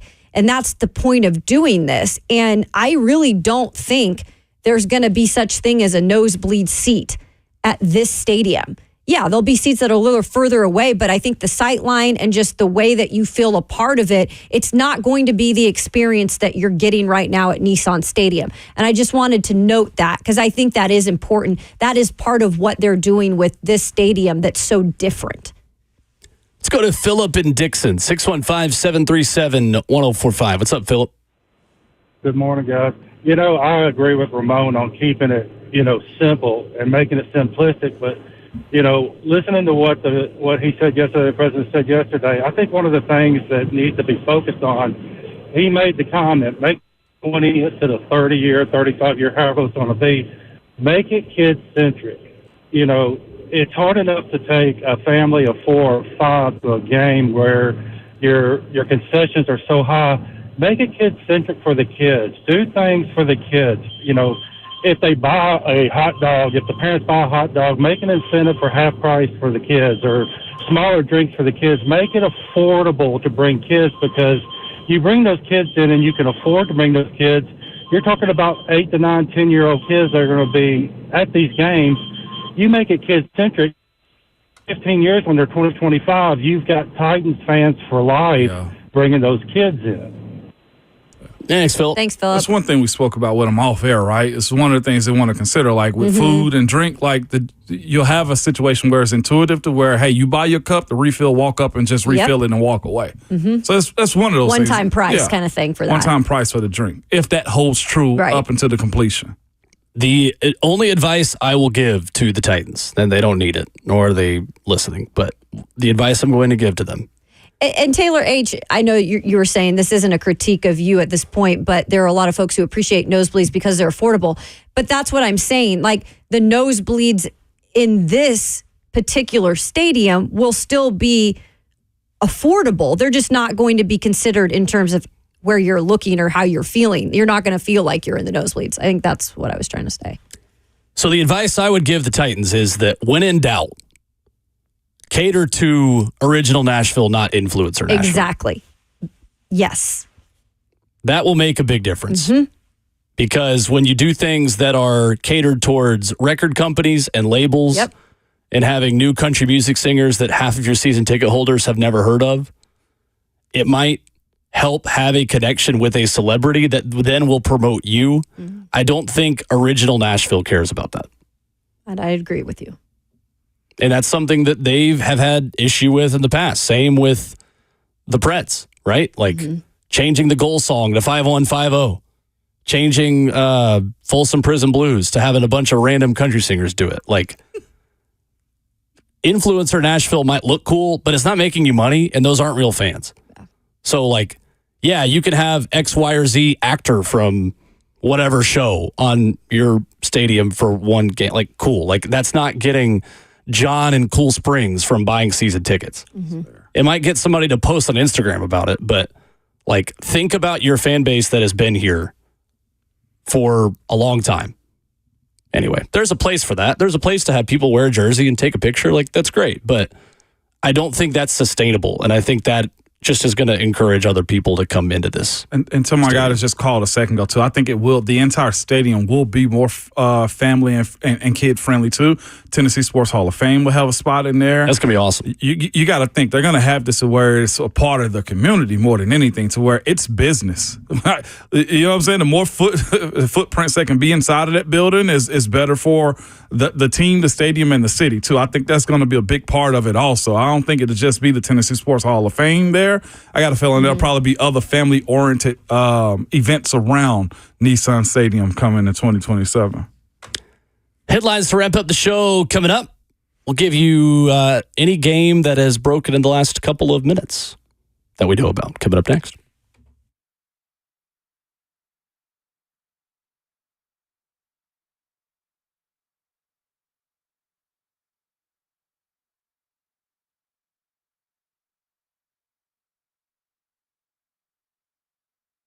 It's Ramon Foster here for Wesley Mortgage, telling you, man, if you've ever ran into the owner, Chuck McDowell, you'll know he's a local Nashville native. We're talking about Nashville right now. He also has this Wesley Mortgage wing inside of Nissan Stadium right now, and that's because he cares about this community. He's proud to serve. You see it everywhere. Chuck's reinvesting in the people and the places that make Nashville such a wonderful place.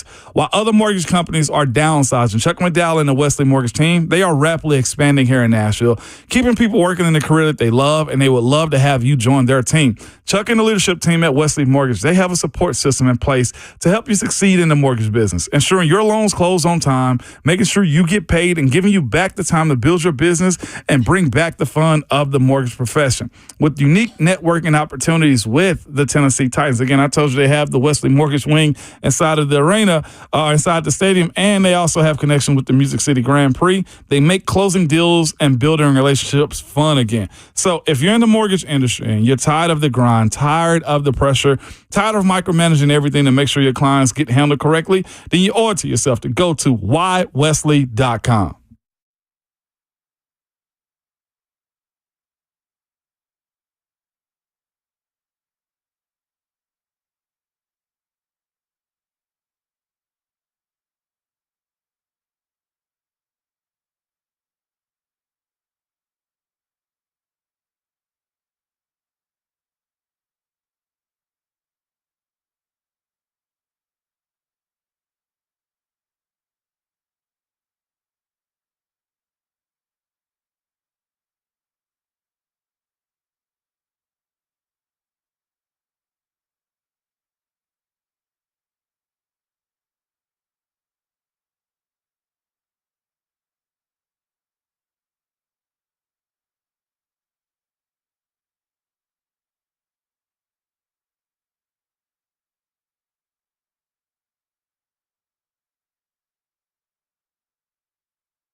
Getting you out of here on a Wednesday morning of Ramon, Kayla, and Will. RKW brewed up by 8th and Roast. Get you some Inky Johnson midweek motivation coming up here in just a moment. We've pretty much given you every game that has been released this morning. That includes Steelers Chiefs on Christmas. So a lump of coal for Ramon Foster. And quite a great gift for Robert Walsh, meanwhile. Jordan Schultz also saying last night, Week 7 matchup, Mahomes and the Chiefs will travel to San Francisco to face Brock Purdy and the Niners on Fox with likely, of course, Tom Brady on the call for that one. Week 7.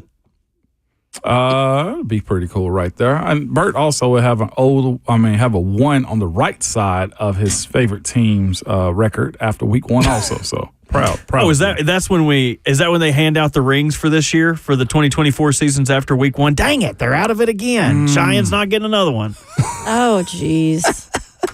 Oh, that happened. You're telling me that happens in the playoffs. I shouldn't be worried about Week 1? Yeah. Oh, okay. Speaking of the Niners, did you guys see what Christian McCaffrey put on his Instagram story yesterday? Was it his girlfriend? No. Okay, I'm out. No, I missed that.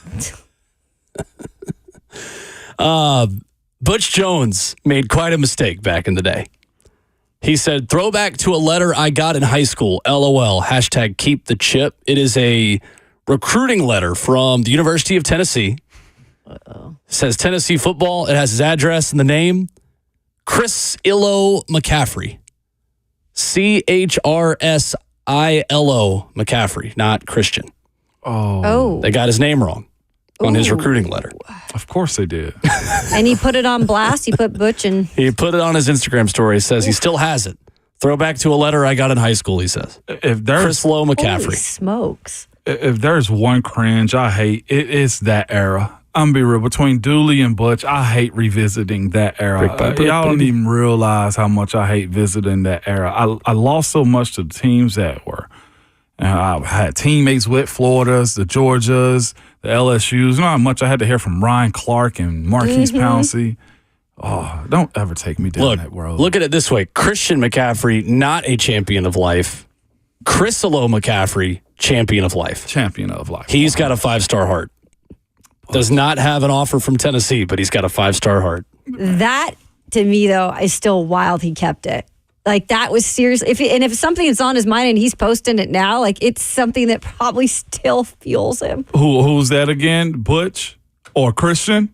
In fact, that Christian McCaffrey. Yeah, and the letter of them misspelling his name. He's 95 and 80. How he got winning records, I have no idea. And his last 3 years in Arkansas, 2-10, 3-9, 6-7. Like, what? Stop. Meanwhile, off-season Hard Knocks, season 1. New York Giants. This is not your father's Hard Knocks.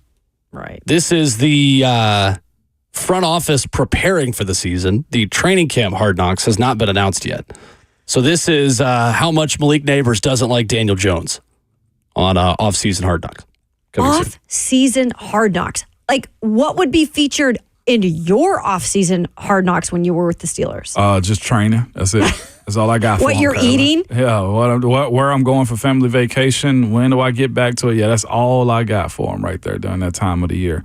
It's fascinating. It's exposure. It's connectivity of everything. Everything's for sale these days. I ain't got no problem against it. It's just that you got to make sure you got the right players that's going to give you the best content for this type of stuff, because it's just useless content if this guy's just like me, work out, go back home. Like, what? Exactly. What else are we going to do? Where's the fun? Yeah, we're not going out and buying Rolls Royces every single night. Like, we're not doing that. Yeah. Go ahead. On the Giants Hard Knocks, you get to watch former Titans defensive coordinator Shane Bowen. That's right. Take over for Wink Martindale in New York. So one of the fascinating storylines that kind of has ties to Nashville. Oh, so maybe you see how he prepares. One of 25 Titans assistants who are in New York this year. Got some ties for you too, Bert, on 12/21. Still is at Baltimore. Glad to give you a pre-Christmas ale there. Wait, okay? that just came out? Is that at Baltimore or is that at Pittsburgh? At Baltimore. 12/21. Don't act like you hadn't taken a loss there, okay? Don't act like the destination matters. I ain't worried about it. What I'm saying is I'm going to the Steel City. I'm going to those. Look, God, I want to cuss so bad. I'm going to those crappy little rivers, those little rivers y'all love to talk about. Oh, we got the best skyline in the world. I ain't worried about none of that. I'm going to go into Pittsburgh, and I am going to... There's an old tradition that we play in the locker room after we win. It is called walk in your trap, take over your trap when in Baltimore. Okay? I'm telling you, if I'm in Pittsburgh and we win, walk in your trap and take over your trap, you're getting a video moments after they let that final knee down. I hate that I got to work next to you. It has been a competitive rivalry except for the last 3 years. I think the Ravens are 1-5 against the Steelers. 1-7. Keep it down over there. That is bad. If it changes this year, that's all I got to say. Loss of words, huh? Changes this year. That's all I got to say. Fair enough. Cool. That's cute. From hatred to motivation, Inky Johnson joins us Wednesday morning. Our usual end of show routine. Tomorrow we will have the full breakdown. Ramon will be loafing. It'll be Kayla and I giving you the full breakdown. Win, loss, win, tie, win. No, we're not going to do that. But NFL schedule will be out. Titans schedule will be out. We'll break it all down. Everything you need to know tomorrow morning. Coach Mack, as always. Should be fun. Yeah. Mm-hmm. Enjoy where you going? Huh? You talking to me? Kayla was talking to you, yes? Yeah. Oh, where am I going? I'm over here. I don't know if his voice is that. I didn't realize. If his voice is that. Our voices do sound different. I mean. What I was saying. Memphis. Okay. Memphis. He's too Have worried about those L's. Stop. I know. He's looking up the schedule right now. Here is Inky Johnson with some midweek motivation. The world is not changed by your words. The world is changed by your example. Mm-hmm. But oftentimes people try to cater to words, right? Because the words oftentimes impact the mind. The mind can be convinced, but the heart must be won. Yep. You win the heart with your actions, right? The mind can be convinced by what someone says, but the heart must be won. You win somebody's heart with your actions, not by what you say. The world is not changed by what you say. The world is changed by what you do, right? That's when the heart is won. People say stuff all the time. People talk all the time. But when you go back and you look at them actions, that's what impacts a heart. That's when change happens. That's when an individual becomes effective at what they do. Yep. So when he's saying, man, if you see something, just do it. Yep. We'll sit there and talk about it every single day. We'll complain about it every single day. Like, when you gonna do something, right? Mm-hmm. Like, geniuses got great ideas, but world changers take action.